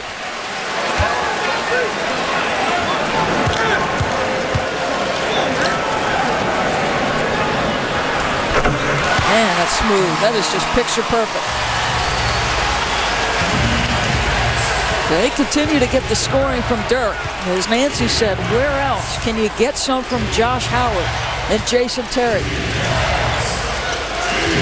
Terry's got 9 today. Howard's got 7. Jason Kidd's got 4. And where's the Birdman? Carmelo, tough jumper. Rebound Kidd. Dallas looking to reclaim the lead. Wide open Nowitzki. It'll be Denver ball. Dirk taps himself on the chest as if to say, my bad, missing a wide open 3 that would have blown the roof right off this building. Hasn't missed many. 8 of 13 from the floor. A game-high 25 for Dirk Nowitzki today. There's some guys in this team that have overcome a 2-0 deficit in the past. In fact, losing on their home floor and ended up having to go win it on the road, and were able to do it. Of course, a guy like Nowitzki's been on both sides of that. Dallas leading the finals 2-0 3 years ago. And we're up into Game 3. There's a block on Antoine Wright. That was close. I thought Carmelo pushed off with his right hand. Swing away with ESPN for 2 nights of Major League Baseball action at 8 Eastern on Sunday night. Presented by Taco Bell. It's Evan Longoria and the Tampa Bay Rays taking on the Boston Red Sox. Then a Monday Night Baseball from New City Field in New York. Johan Santana is on the mound for the Mets as they host division rival Atlanta. Major League Baseball on ESPN and ESPN 360 Sunday and Monday night. What a nice looking move by Dante Jones. Again, not looked upon as a scorer. He's got 8 though today, in addition to his good defense. Nowitzki inside. And the foul on Nene. He didn't like the call at all. Number 4 on the Denver big man. He just picked one up on Carmelo and another one on Nene. And both guys, their face was the picture of frustration. Huge numbers in this series already for Dirk Nowitzki. Nene out, and here comes the Birdman, who, if you weren't with us in the first half, gave Denver his usual great energy in the first half. Only played 8 minutes because of foul trouble, but he had 5 points and 6 rebounds.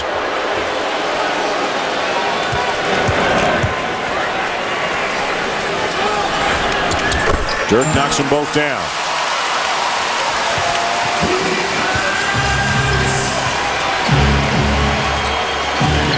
Again, Rick Carlisle feeling he has no other option. He continues to leave Josh Howard and Eric Dampier each in the game with 4 fouls. A Jason Kidd foul will send us to a timeout, but it's becoming a spirited affair here in the second half in Dallas with the Mavericks back within 1.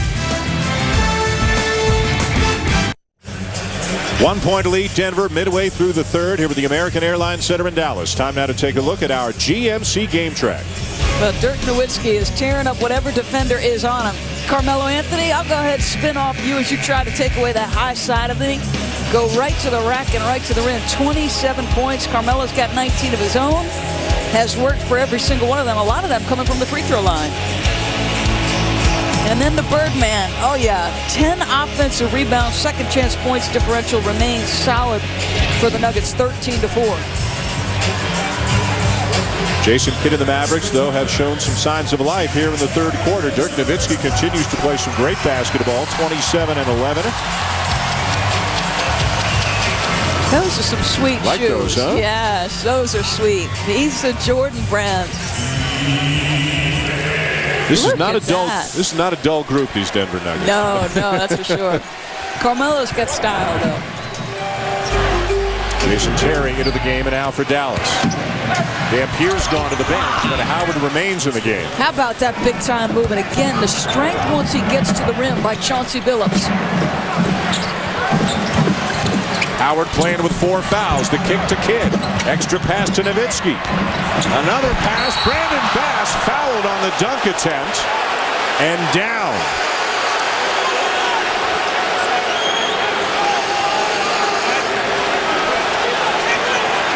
Again, the officials confer. Going to make sure they get this right. The ball movement by Dallas, was sensational. Giving up one good look for another. Dirk, the ball fake, the pass inside. Now, I wonder if that's a flagrant one, because that's look at that. It's just a direct push. I think it is. There's no attempt to make a play on the ball at all there by Dante Jones. Yeah, and the difference is, the flagrant 2, the word I think they use is excessive.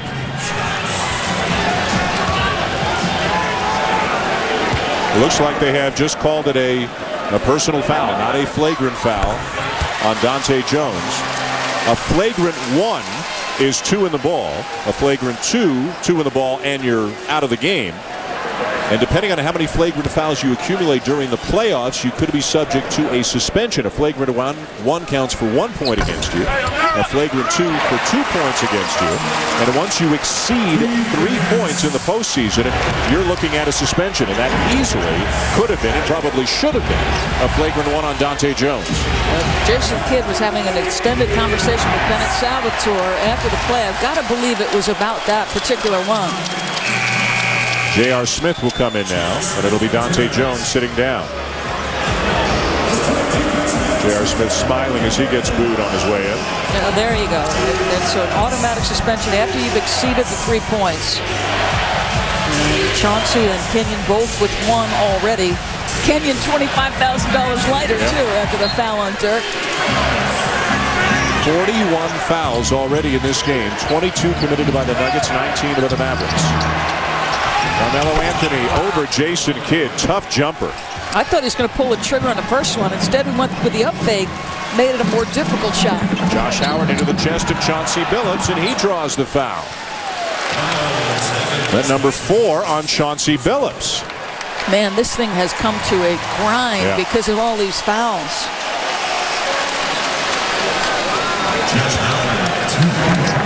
Do we have a little break between tips, or that game too? I might have to slide that tip. Howard knocks down the first. Again, Rick Carlisle said before the game he wasn't sure what he was going to get out of Josh Howard because of the ankle trouble. Hoped for 30-plus minutes. And Josh Howard, the problem has been foul trouble more than ankle trouble today. Although he's still favoring them when he's been in there, he's been effective. Yeah.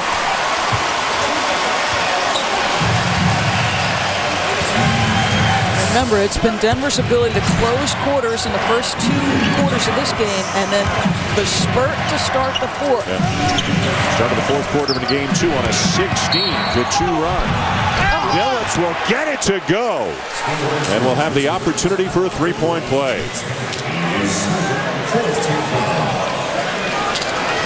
You're going to see what he's seeing. This guy goes between the legs, just gets him to stand up a little bit, Jason Terry. And then again, the strength. How many times have you seen this guy absorb contact at the rim because he does a sensational job of getting defenders to bite? 10 points this quarter for Chauncey Billups. What George Karl has referred to like a coach on the floor. He has come in, and once he got settled, he's become a leader. He's had a positive influence on the rest of the players, helping them mature, helping them understand the importance of defense and team play. Nice look inside. Howard, a little strong, runs down the rebound. Howard around Billups. Count the basket. Goaltending on Anderson. How was that goaltending? No way. Bennett Salvatore smiling right back at him. Remember, once it reaches its apex and it's on its way down, then it becomes a goaltending. He and Bennett Salvatore just exchanged smiles on the way up the floor. It's great. He says, I'm the Birdman. The rules don't apply to me. 2-point game. How about Denver shooting 70% here in the third after shooting 33% in the first half?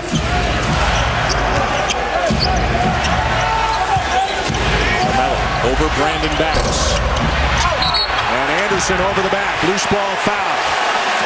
That one was an easy call. Yeah, and a silly one. Yeah. That's number 4, and you got a long way to go. You can see George Karl. You're concerned about that, obviously. This guy's been terrific for you. Don't give up a cheap one. Well, it may become a game of attrition here right now. 3 players aside, each with 4 fouls. We still got more than 4 minutes left in the third quarter. And the wrong guy to put at the line. Well, Denver had the advantage throughout the series. I mean, this team came in 30 free throw attempts a game in the regular season. #1 in the league, Denver. But now you start to put Dallas there a ton. Tie game. 29 for Nowitzki, 12 of 13 from the line. And the crowd re-energized here in Dallas.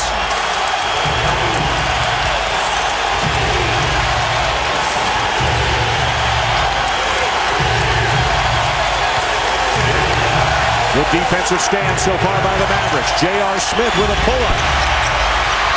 And Chris Anderson just got number 5, I believe. Yeah, he did. He just threw down his defender, picked up number 5, and he's on the verge of losing it right now.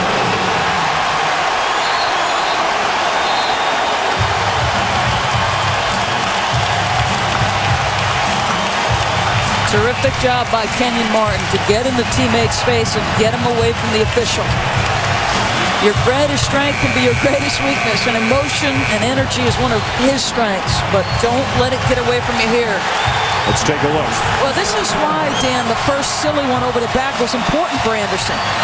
And there's, you know, how are you going to... What are you arguing? He's stepping outside his mind right now. And you know what? He has been playing great. He has been a huge reason they are playing so well in the playoffs. But he has not been able to keep his emotions in check, and he has committed back-to-back silly fouls that are going to force him to the bench. And guess who likes it? Yeah, he can tweet about that now. The officials got it right. Linus Kleza into the game for Anderson. He comes down with a rebound. Kleza's got a wrap on his right thumb. That's his shooting hand. Reportedly had his thumb slammed in a car door. That's the report that George Karl gave to us. Did not practice yesterday. Chauncey Billups again. That's why he's known as Mr. Big Shot. And you know what? Screen and roll with your 2 best players right now, Carmelo and Billups. And Terry just gave him a moment's breath on that pick and roll. 14 third quarter points for Billups. Howard, no. Loose ball. James Singleton. Jason Terry. And look at Kenyon Martin get up there to keep it alive. Denver comes down with the ball. That did not look like the rebound of a guy who's had microfraction on each leg. Still got to hop in his step at the other end as he is fouled by Singleton. You got to want it here in this one. Denver up by 2. ESPN's presentation of the NBA playoffs. Brought to you by Chevy and American Revolution. And UPS. Now more than ever, see what Brown can do for you.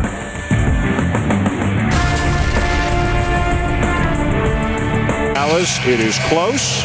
And it is physical. This is not for the faint of heart, Doris, here tonight. There's a lot of different ways to care now. The players care about people in their community, and they care about winning this series. So this has not been for the faint of heart. The kick as you go to the rim. Chauncey trying to make a play.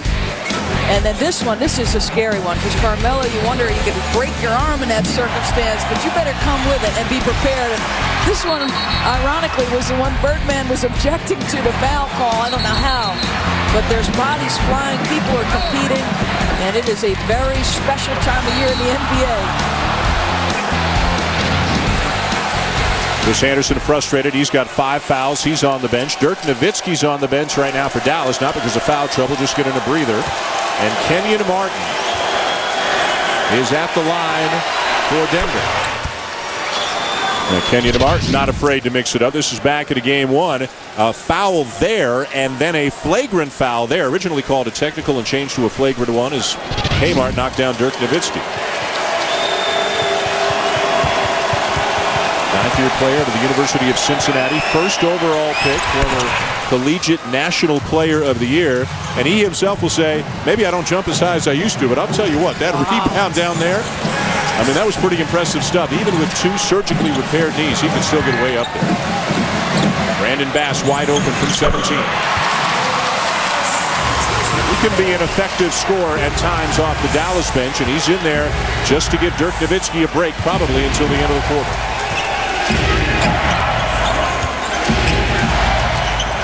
They're going 2-man game with Chauncey and Carmelo. Carmelo has it knocked away. Dallas on the run, led by Howard. Looking for a trailer. Finds Bass and a foul on Martin. Number 3 on Kenyon Martin.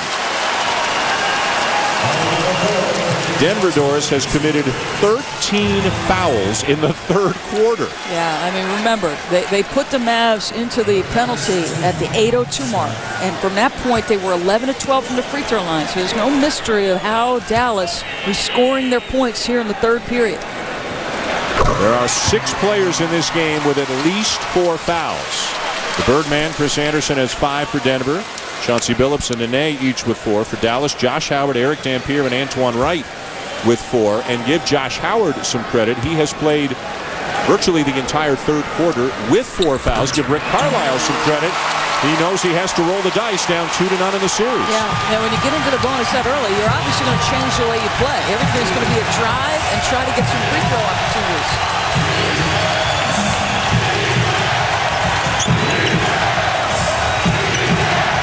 Billups and Kidd.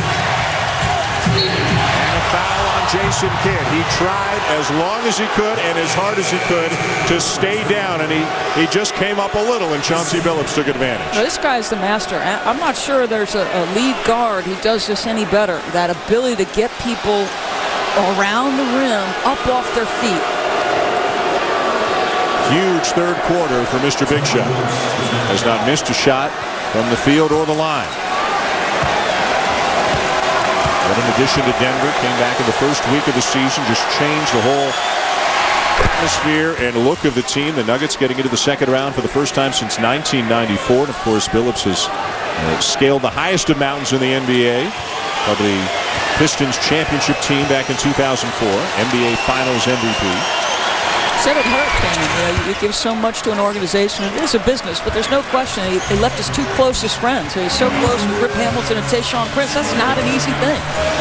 Kidd going right to work on Chauncey at the other end to tie the game. Yeah, we got a prideful guy and a future Hall of Famer, Jason Kidd. He's going to give as good as he gets. And again, they're just working Carmelo and Billups on one side of the floor. Carmelo spinning, and James Singleton over the reach-in foul.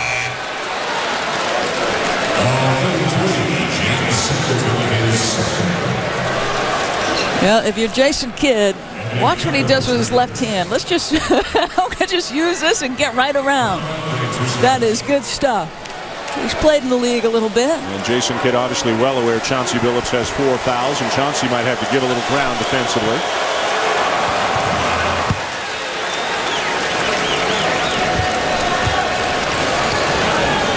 There are 3 players in this game who have already been to the free throw line at least 10 times today. Dirk Nowitzki, Carmelo Anthony, and Chauncey Billups. 1 of 2 for Carmelo. And Jason Kidd, one of the best rebounding guards in history. Backing down J.R. Smith. Going around J.R. Smith, draws another foul. Saying, I'm not done yet, folks. There was a point in the 1st half where Jason Kidd did the same thing. He sensed his team needed scoring, so he went right to the box and tried to score around people. Nuggets have not been happy at all with the way the officiating has gone here in the 3rd quarter. Although, to be honest with you, if anything could have gone differently, would have been something that would have gone worse for the Nuggets, that Dante Jones easily could have been called for a flagrant one. It's hard to argue many of the foul calls that Denver has picked up here in the third. It's hard to keep track of all the foul calls that Denver has picked up here in the third. Dallas leads.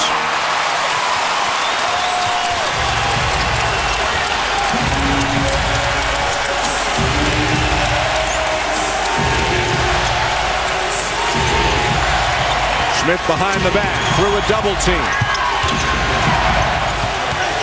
Now Carmelo, lost it. Anthony Carter launches. Howard with a rebound. Kidd to Bass, who draws the foul. What a great look ahead by Jason Kidd. There are times where he is able to make passes, and you simply wonder, how does he do it? He's on the move, that one-handed, doesn't even bring the guide hand over. Watch the right hand. I mean, how pretty is that? How many times have you seen that guy do that? And you can see Jason Kidd, after he completed the pass to Bass, he was as happy as a rookie. He did a big, huge jump up in the air as Bass got to the rim. Jason Kidd, obviously the lateral quickness is not what it used to be at times in this series. The numbers are not what they used to be, but put the ball in his hands in the open floor, and the ball is in the hands of a master right there. Officially only 3 assists today for Jason Kidd. Final minute of the third. Carmelo around Howard, into the chest of Singleton. And the foul was Kenyon Martin went up to try to slam it home.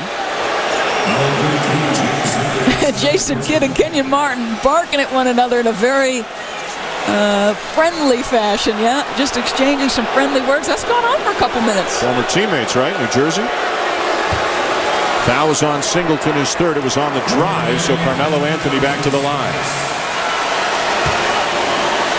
This will be the 72nd free throw of the game. Wow. It feels every bit of that. Dallas in a virtual must-win. Teams who are up 2-0 in a best-of-7 historically in the NBA have won 93% of the time. Teams who go up 3-0 in the history of the NBA have won 100% of the time.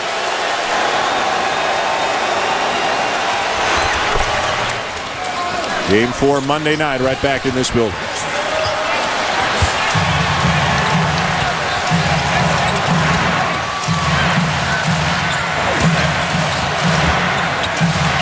Howard fading away over Carmelo, who might have gotten a piece. Wow. Back come the Nuggets with a 4-second difference between the game clock and shot clock. J.R. Smith took a bad shot at the end of the first half of game 2. Missed it. Jason Kidd came down, got a 3. See how Denver executes here with just a few seconds difference. Double on Carmelo to take it out of his hands. Anthony Carter. J.R. Smith. Kenyon Martin. Dallas wants it waved off. Dallas screaming for basket interference. Time for Kidd. Off balance. Yes!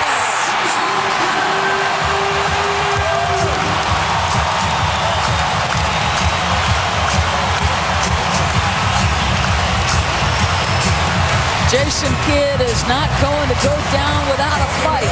He scored around the rim. He's not got a lot of time here, but he's aware of the shot clock. He gets it off in plenty of time, and it's money. Second buzzer beater in as many games in this series for Jason Kidd, and the Mavericks need every bit of it. We are going to the fourth quarter. Dallas down 2-0 in the series, but we got a great 12 minutes coming.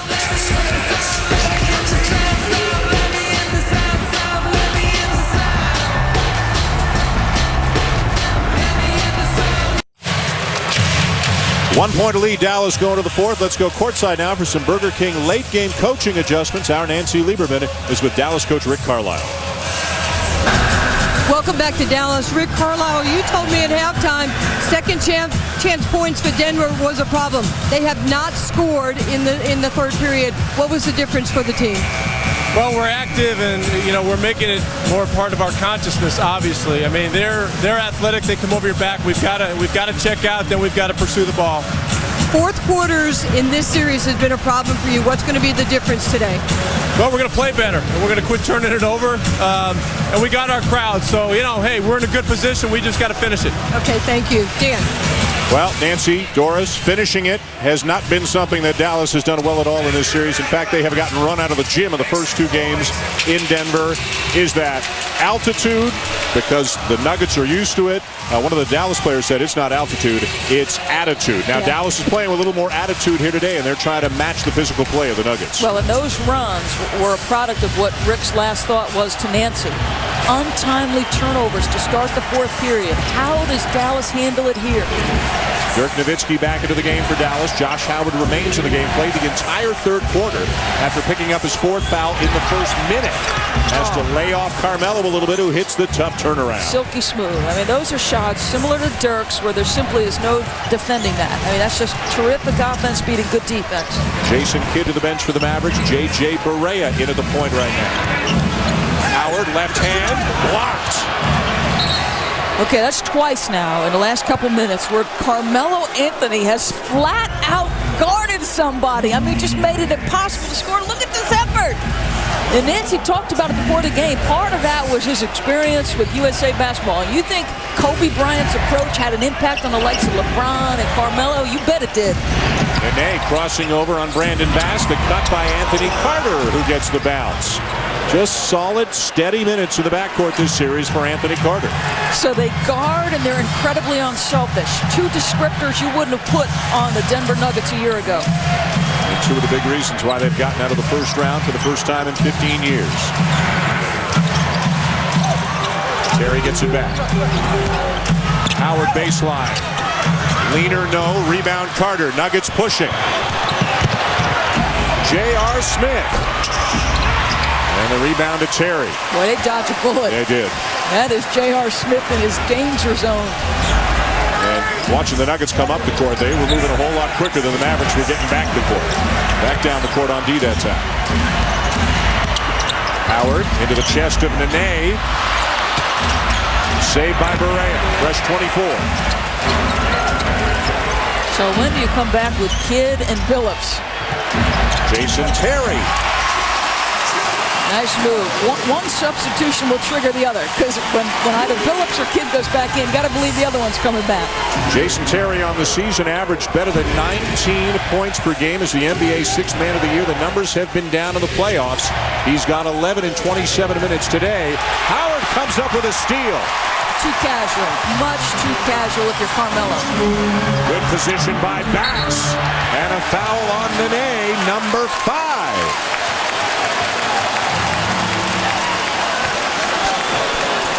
One casual pass leads to an opportunity on the other end. A little bit casual, Josh Howard off those bad ankles. And Chauncey can't believe it. Those are not championship plays. That's what Chauncey's thinking with that shake of the head. Good minutes today off the bench for Brandon Bass. He's got 11 points in 14 minutes, almost all of it coming from the free throw line. And look at this. Billups gets to the scorer's table, and guess who else gets up off the bench? Here comes Jason Kidd. A long list of players on both sides in foul trouble. Nene with 5. He's gone out, but Chris Anderson, the Birdman's got 5, and he just came back in for him. Well, the time on the bench had to get Birdman under control, more emotionally. He was barking long and loud after both the 4th foul and the 5th foul, not to mention a goaltending call against him. So he has only been able to play 11 minutes in this game.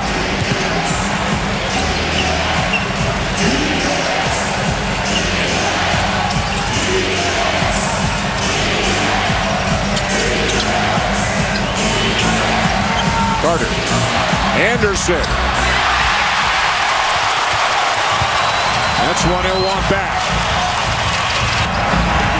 Dirk with a bullet pass inside. Bass. And he draws another foul. Boy, Bass has been very active, putting a lot of pressure on. And guess who's done for the night?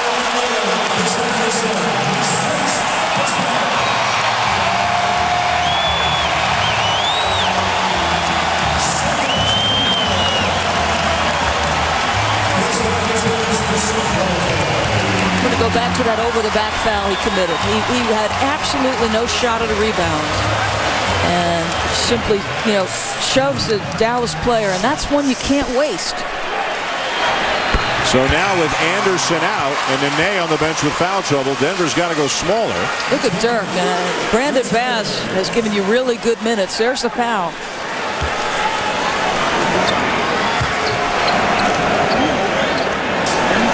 Frustrating game for Chris Anderson after being such a huge factor in the games 1 and 2 in Denver. So up front right now for the Nuggets doors, Kenyon Martin at 6'9", Linus Kleza at 6'8". No Chris Anderson, he's out. No Nene on the bench with 5 fouls. Right, that's the advantage of having those 3 bigs. Billups, Kleza, shot clock at 3. Carter. Rebound, Dirk Nowitzki. 14 rebounds for Nowitzki. Barea. And the rebound to Kleza. J.J. Barea at times this year has scored in bunches. He could really be an offensive weapon, but has not scored yet today. Now Nowitzki called for the foul. A timeout here early in the 4th. Dallas up by 2.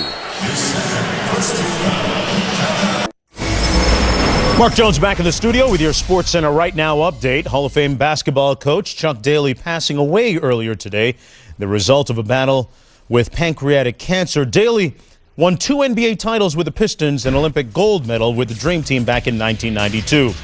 Meanwhile, the Rockets' Ron Artest had his flagrant 2 foul downgraded by the league office to flagrant 1.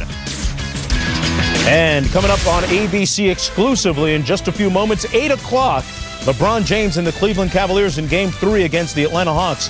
They are 6-0. Cleveland is in the playoffs so far. 6 straight double-digit wins. Dan? All right, Mark, thank you very much. Denver is 6-1 so far in the playoffs, but they're getting the battle today from Dallas in a physical, foul-filled affair. Dirk Nowitzki, Carmelo Anthony, Chauncey Billups, all with very big games. You don't see Jason Kidd's name up there, but he has had his moments in this game. Well, the advantage in fast break points, unlike Game 1 and Game 2, the advantage is in Dallas's favor. Jason Kidd, what does he see when he's in the open floor? Well, guys sprinting lane lines and giving him opportunities to pad those assist numbers. Mark Jackson, do you hear footsteps? Just Jason Kidd's assist numbers keep going up and up and up. And in the open floor, I mean, this guy off either hand, doesn't need the guide hand, a one-handed pass, great vision. Tonight they have outscored Denver at fast break points by 12. That's great technology. ESPN Axis technology. You saw the rotating angle there, kind of like being inside Jason Kidd's head, getting a chance to see the whole court. In this game, there have been 78 free throws now attempted. There have been 55 fouls called. Chris Anderson, the Birdman, has already fouled out of the game. And the entire game has been played doors in a 12-point range. Neither team has led by more than 6 points at any point today.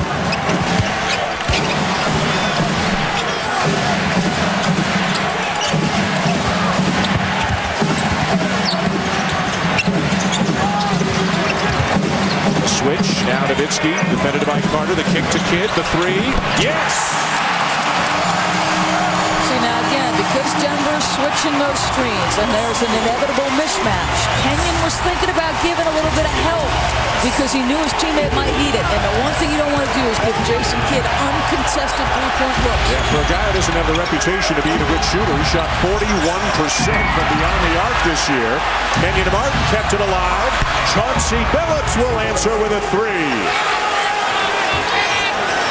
And he's grabbing that hand like he's hurt. Yep. He's shaking off that left hand. 21 and a half for Billups. Around and out for Barea. Offensive rebound pass. Nowitzki for 3. Some kind of game here today in Dallas. Carmelo waits to come in and have his impact. Denver, who do they go to on this trip? Billups can't shed Kidd. Shot clock under 10. Kidd wants help. Barea leaves his man. Carter. Kleza. Martin. And it was all because they started scrambling to try to take the ball out of Billups' hand, and great passing by the Nuggets. The dribble drives have an impact because they get you rotating to make stops, and somewhere somebody's open. Chauncey Billups again reaching for a couple of the fingers on his left hand as he made his way back down on D. Antoine Wright with a pretty reverse. That is a strong-looking move right there by Wright. Timeout, Denver.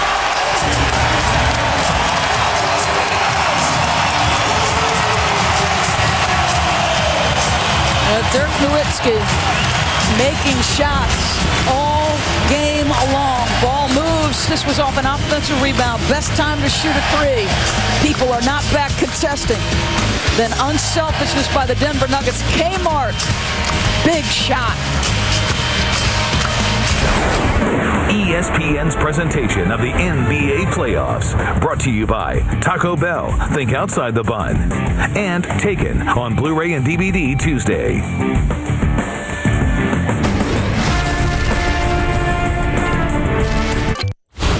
Coming up exclusively on ABC at 8 o'clock Eastern Time, Cleveland against Atlanta. Joe Johnson of the Hawks in uniform will play, as reported earlier, as will Al Horford and teammate Marvin Williams. Good news for Atlanta, guys.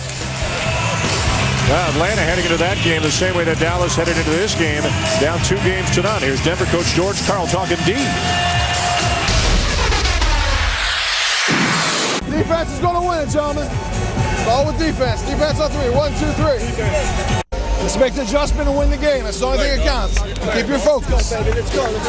Stay tough. Stay smart. Try to play without fouling.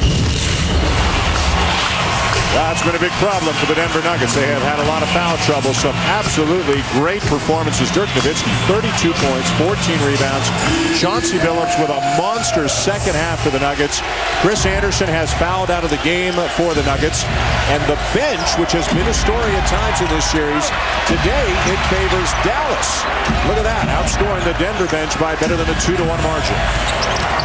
J.R. Smith off the Denver bench draws the foul. We'll call it a healthier.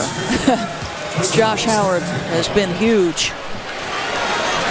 Number 5 on Antoine Wright. Josh Howard on the bench right now. 24 minutes, some foul trouble today.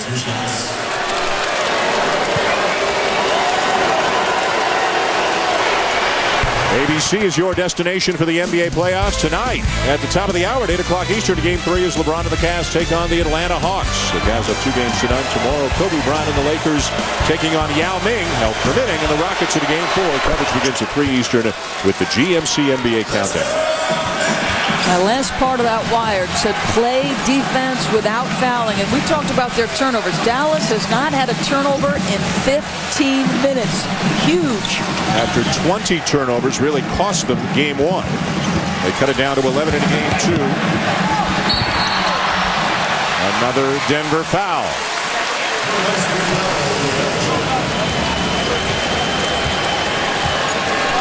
Number 4 on Carmelo Anthony.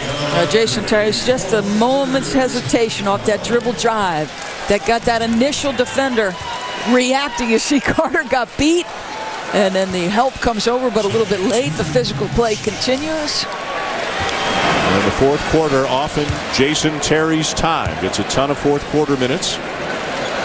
Yeah, they play through Jason Terry and Dirk Nowitzki, a 2-man game. They like it on the right side of the floor. That's generally where they'll go. They ride Howard early and those 2 guys late.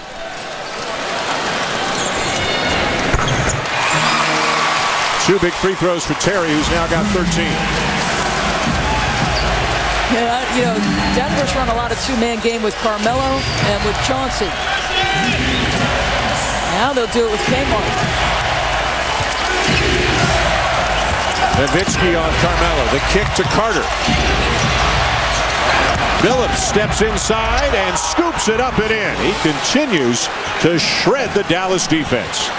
Does such a great job getting defenders to react to his ball fakes. And it doesn't matter if it's beyond the arc or if it's around the rim. They always react. 32 for Billups to lead the Nuggets. 32 for Nowitzki to lead the Mavericks. Gamble by Carter. Nowitzki will take advantage and draw the foul. Josh Howard re-entering the game. Let's go to Nancy Lieberman. Thanks, Dan. When he was on the bench, Josh Howard, if you noticed, or you will get to notice, he had a hydroculator pack heating his ankles.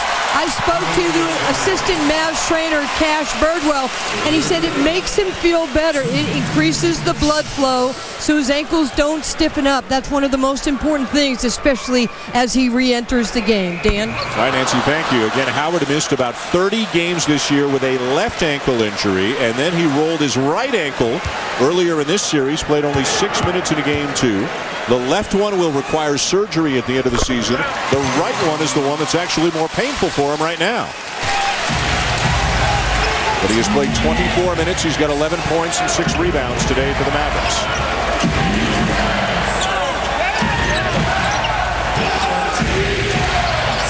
Defending Carmelo Anthony.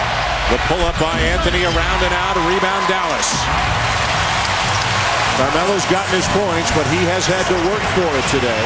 He is 7 for 21 from the field. Kidd to the cutter. Josh Howard for the reverse. Just a savvy play. Can't fall asleep if you're Denver. Just the 4th assist of the game for Kidd. But what a big one it was. Nene lucky to catch that pass. Wasn't expecting it. J.R. Smith for 3. It's a 1-point game. Billups got 2 defenders reacting. Both guys were sold on the up fake. It's such a simple play, Dan, but effective. Jason Kidd right back into the post on Billups. 2 strong guards. Kidd, pass for the slam. See, in Denver electing to play everybody straight up. They will make switches, but they're not doubling. They're relying on their one-on-one defense. If you're off the ball, you have to be aware of activity by cutters. Right back into Carmelo for the Nuggets.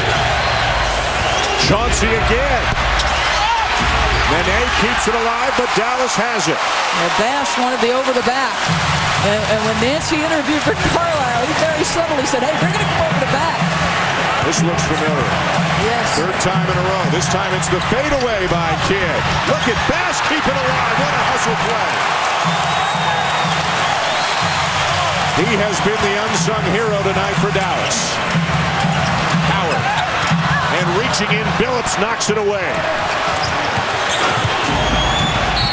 And a foul from behind on Howard, his 5th.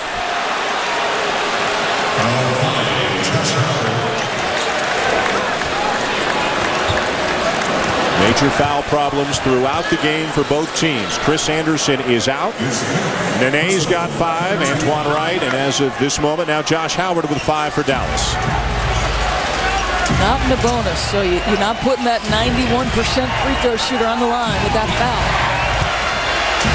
Nene. And a travel. Brandon Bass playing some tough D.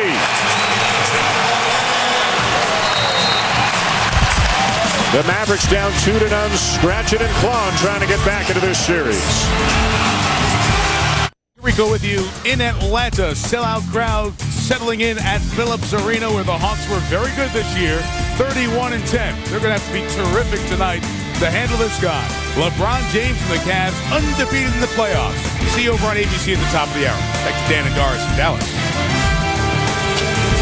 All right, Mike, looking forward to that game. The Hawks coming down 2-0, just as the Mavericks came into this game down 2-0 in desperate need of a win. And Jason Kidd has had some big moments. And look at him just time and again going to work on Chauncey Billups and then finding people as well. He's only got 5 assists, but every one of them has been timely. You know what? Savvy veteran. Maybe doesn't have the speed that he used to have, Dan, but he nonetheless has figured out a way to be effective, finding guys all over the floor.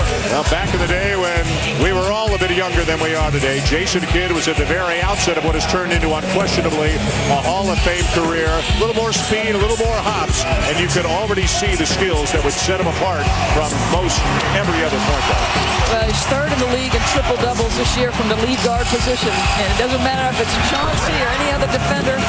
And this is where you don't want to leave him. And you're right. I mean, he's never been known as an offensive juggernaut in terms of his scoring ability, but you give him an uncontested 3 and look out. 5th all time. On the NBA playoff assist list, Magic Johnson is the all-time leader. Rick Carlisle keeps riding the hot hand. Brandon Bass getting big minutes today. He's up front along with Dirk Nowitzki, so it's a smaller lineup, but along with Kidd and Terry and Howard in there, a lot of weapons right now for the Mavericks. For the Nuggets, it's Billups, Smith, Carmelo, Kenyon Martin, and Nene. Wide open look, Carmelo. A terrific screen by Nene. I mean, he just flat out put a body on it, allowed Carmelo plenty of space for that jumper. And Carmelo slapping his hands in frustration to back down on the defensive end after missing that open look. Kenyon Martin just ran over Jason Terry, and he's smiling at him as if to say, come on, I didn't hit you that hard. Number 4 on Martin.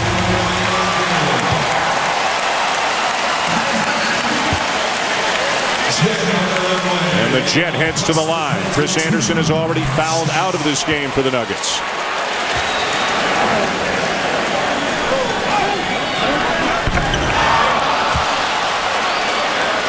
%88 on the season. We're 38 for 46 as a team tonight.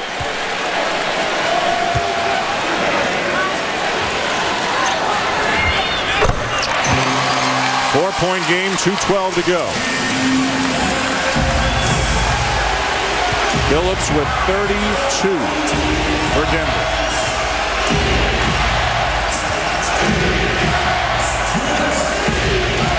Now Carmelo with Kidd on his back. Anthony, nice pass. Kenyon Martin lays it in. George Karl said to us before the game, I feel good if Carmelo Anthony and J.R. Smith combine for 10 assists in the game. They are both good passers, but today they've only got 4. That was the second for Anthony. Smith's got 2 as well. At least they're playing unselfishly. Nowitzki fading away. Howard keeps it alive. And a foul on Carmelo Anthony. He better be careful. He's going to get teed up. Chauncey can't believe it either. Number 5 on Carmelo.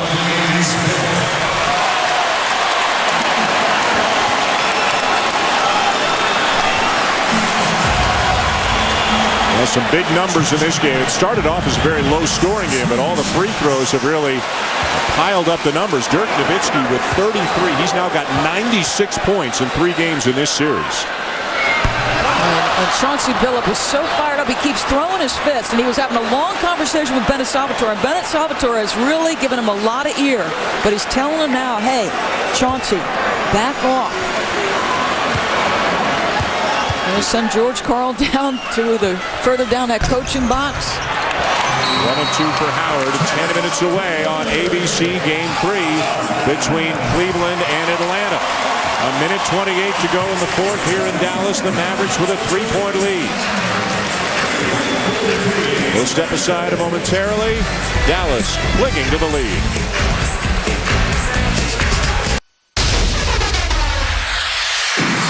Rebound and then run. Everybody get rebound oriented. You're fine. You're fine, gentlemen. Stop. No second shot. No fouls. No turnovers. Play smart toughness. Go win a game. George Karl, for the most part, maintaining his sense of calm. He's always preaching, hey, you're okay. It's a long game. Do what you have to do, and everything will turn out okay. The focus now is on rebounding for the Nuggets. Kidd staying with Chauncey Billups. A minute 20 to go now. Denver with the ball down by 3. Billups by Kidd. Up and under. No. Rebound Nowitzki.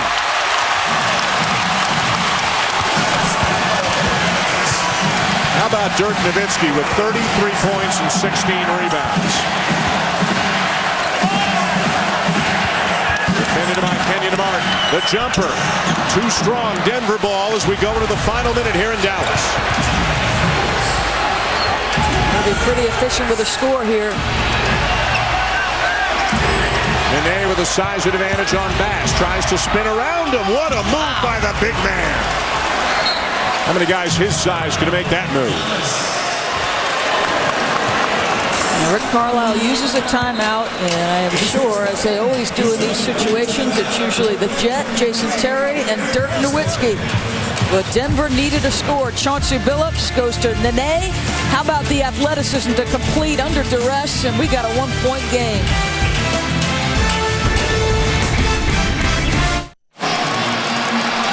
A reset here in Dallas. The Mavericks have a foul to give. Not the same story for Denver. Each team with a full and a 20. Dallas up by 1 with the ball. 44 to go. Dallas trailing the series 2 games to none.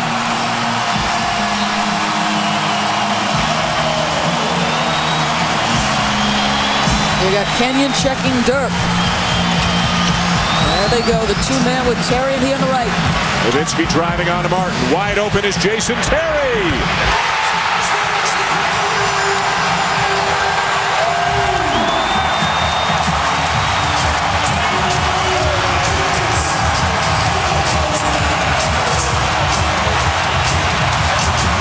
Dirk generally just waits to see how teams are going to guard him, Ken.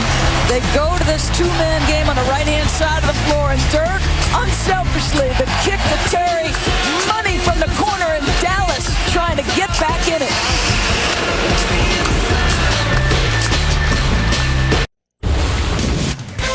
NBA MVP LeBron James got a lot of giddy up in his gallop, and why not? Big game coming up against the Atlanta Hawks starting in about 20 minutes. GMC NBA Countdown on ABC at 8 p.m. That precedes the opening tip.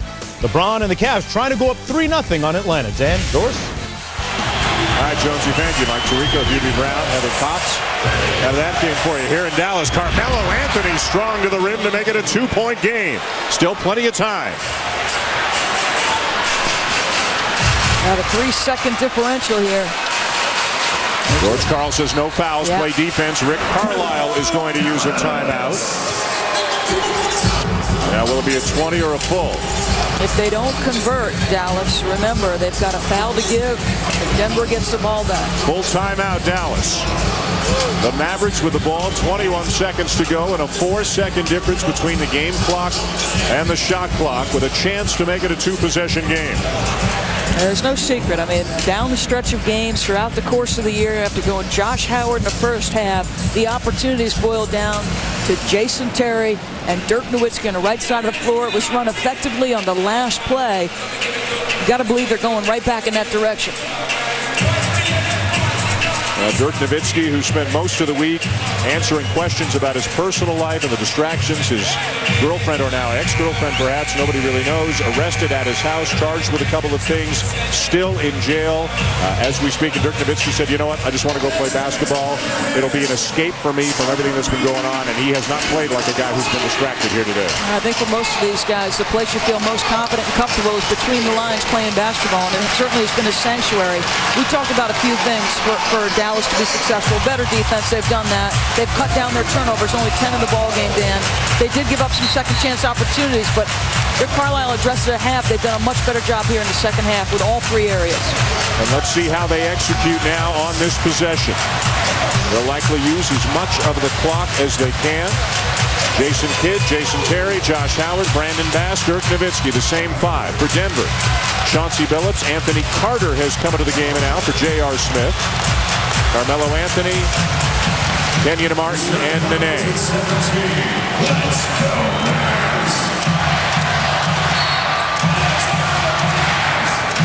Into the hands of Kidd. Here comes Nowitzki. It's him and Kenyon Martin. Tough shot, rebounded by Billups, and Denver will call a timeout. This is why that foul to give is important for Dallas. You heard George Karl on one of our wires talking about play defense without fouling. Now Dallas, with only 6.5 for Denver to operate, can let him make a catch, make an initial move, and then foul him and force him to reset. The danger, of course, is if it's a guy like Billups and he sees you coming, he gets into the shooting motion, maybe from beyond the arc, all of a sudden you're looking at 3 free throws. So it's got to be done properly by Dallas if they go that route. Denver with the ball down to by 2, 6.5 seconds to play. A tough shot by Dirk Nowitzki. Give Kenyon Martin some credit for the defense he played on Dirk.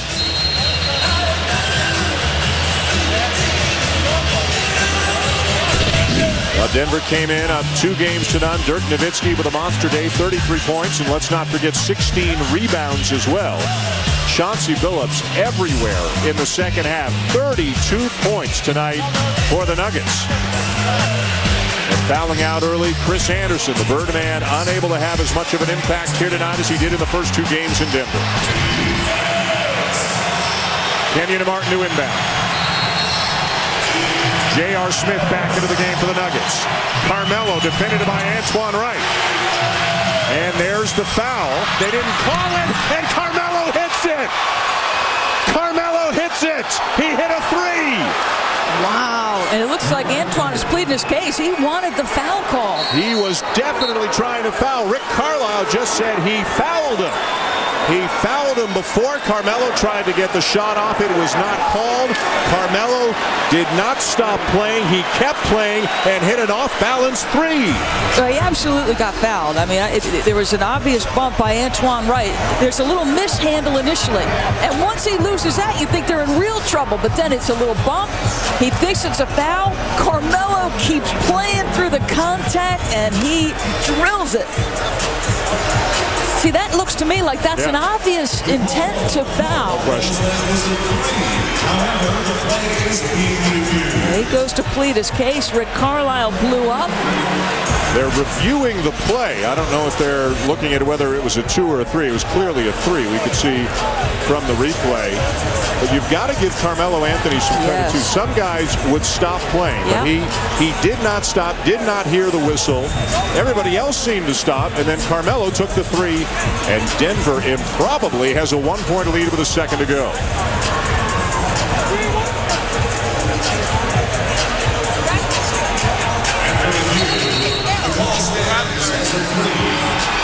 Let's get a look and a listen at that last sequence.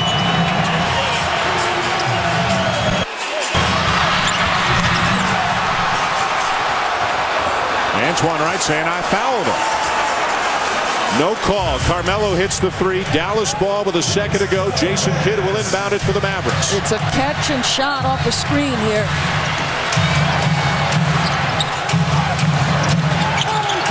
Nowitzki. And Denver has taken a 3-0 lead in this series. Carmelo Anthony with an off-balance 3-pointer with 1 second left. And Denver beats Dallas 106-105. Josh Howard is trying to get at the officials. Mark Cuban is livid out on the court as the frustration has boiled over for the Dallas Mavericks. The best thing the Nuggets can do is get out of here right now. Some of them are still on the court. Looked like actually Kenyon Martin was trying to get Josh Howard to calm down. And tempers are continuing to flare by various members of both teams right now, started by the Mavericks. Antoine Wright is furious. Mark Cuban is furious. Josh Howard as well. And again, the best thing Denver can do is get the heck out of here. They're up 3-0. They don't want to get involved in anything right now. The Dallas Mavericks were seconds away from picking up a win, and Carmelo Anthony with a dagger, a 3-pointer right at the end of the game.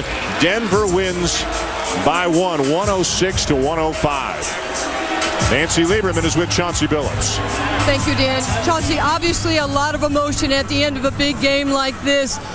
Did you know that Carmelo was not going to get fouled and he was going to play through with that 3-point shot? Well, I knew they had a foul to give. They was going to try to foul with 6 seconds left in the game. The play was designed for him to get an ISO up top with me in the corner, knowing that they probably wasn't going to help him. But, that's why he's one of the best players in the world. He had a great shot. Your production tonight in Game 2, you only had 6 points. Why were you more aggressive tonight? Well, I just, I try to be more aggressive on the road. We got a young team, and, the road and the crowd can be a factor with some young guys, so I try to step up and be a little more aggressive on the road. The Mavericks in the second half took away a lot of your rebounding, your second chance points. What was the key to victory for you guys tonight? I think just us staying with it. We knew it was going to be a hard-fought game. We knew it was going to be a fourth-quarter game. We just stayed with it. The guys were focused and locked in defensively, and we came up with a great win. A lot of people have made the assumption that you guys are obviously a very physical team. Maybe you've intimidated the Mavericks somewhat throughout the course of this series.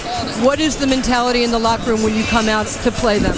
Well, we just want to be aggressive, no matter who the opponent is. We want to be aggressive at all times. And, you know, it's been a lot of talk about us being very aggressive with this Dallas team, but we play every team the same way. Okay, thank you very much. Dan? All right, Nancy, thank you. This game is sure to be discussed, the final few seconds sure to be discussed for a long time. Mark Cuban, as one would imagine, given the emotion we have seen from him over the years, absolutely furious at the end of the game. It was Antoine Wright, for all appearances, Doris, trying to commit a foul. It wasn't called. Carmelo Anthony kept playing, hit the shot. The game ends, and various members of the Mavericks, to be honest with you, lose it.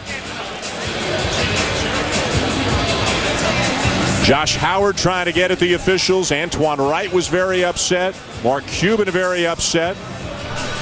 And it was Jerry Stackhouse, among others, who tried to get the Dallas players off the court before things got worse. And you can understand the frustration. Yeah. This is a team that had the lead, looked like they were going to get a win and get back into this series. And then it didn't go their way. The foul attempt was not called, and Carmelo Anthony hit an incredible shot. Yeah, and I give Carmelo credit because he played through. There was never a whistle. But obvious frustration. You had competed so hard. You were in the driver's seat if you were Dallas, excuse me.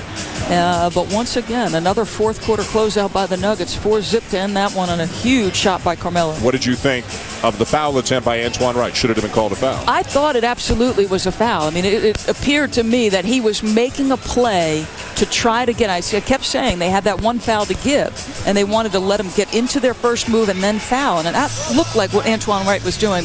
Rick Carlisle exploded, so clearly the intent was there. Needless to say, it was a very physical game. The officials had their work cut out for them today, and every time we reviewed a call, with rare exceptions, they were bang on. But the last few seconds of this game are the few seconds that are going to be talked about and talked about. There's the attempt by Antoine Wright. He was clearly reaching in to commit the foul. Dallas had a foul to give, so they wanted to commit the foul and force the Nuggets to reset.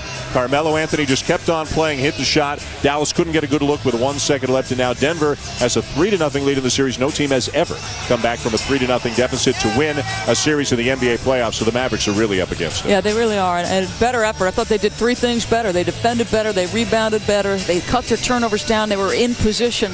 But give Denver credit, third time. They've just, in the fourth quarter, found a way to win. First time they were tested, they delivered. Dallas has only lost 2 games at home in the last 3 months. They have both been to the Denver Nuggets. A wild game here today at the American Airlines Center with the Nuggets beating the Mavericks 106-105 to take a 3-0 lead in the best-of-7 Western Conference semifinals. Coming up next, Cleveland and Atlanta on ABC. For Nancy Lieberman, Doris Burke, and our entire ESPN crew, I'm Dan Schulman saying thanks for watching, and so long from Dallas. This is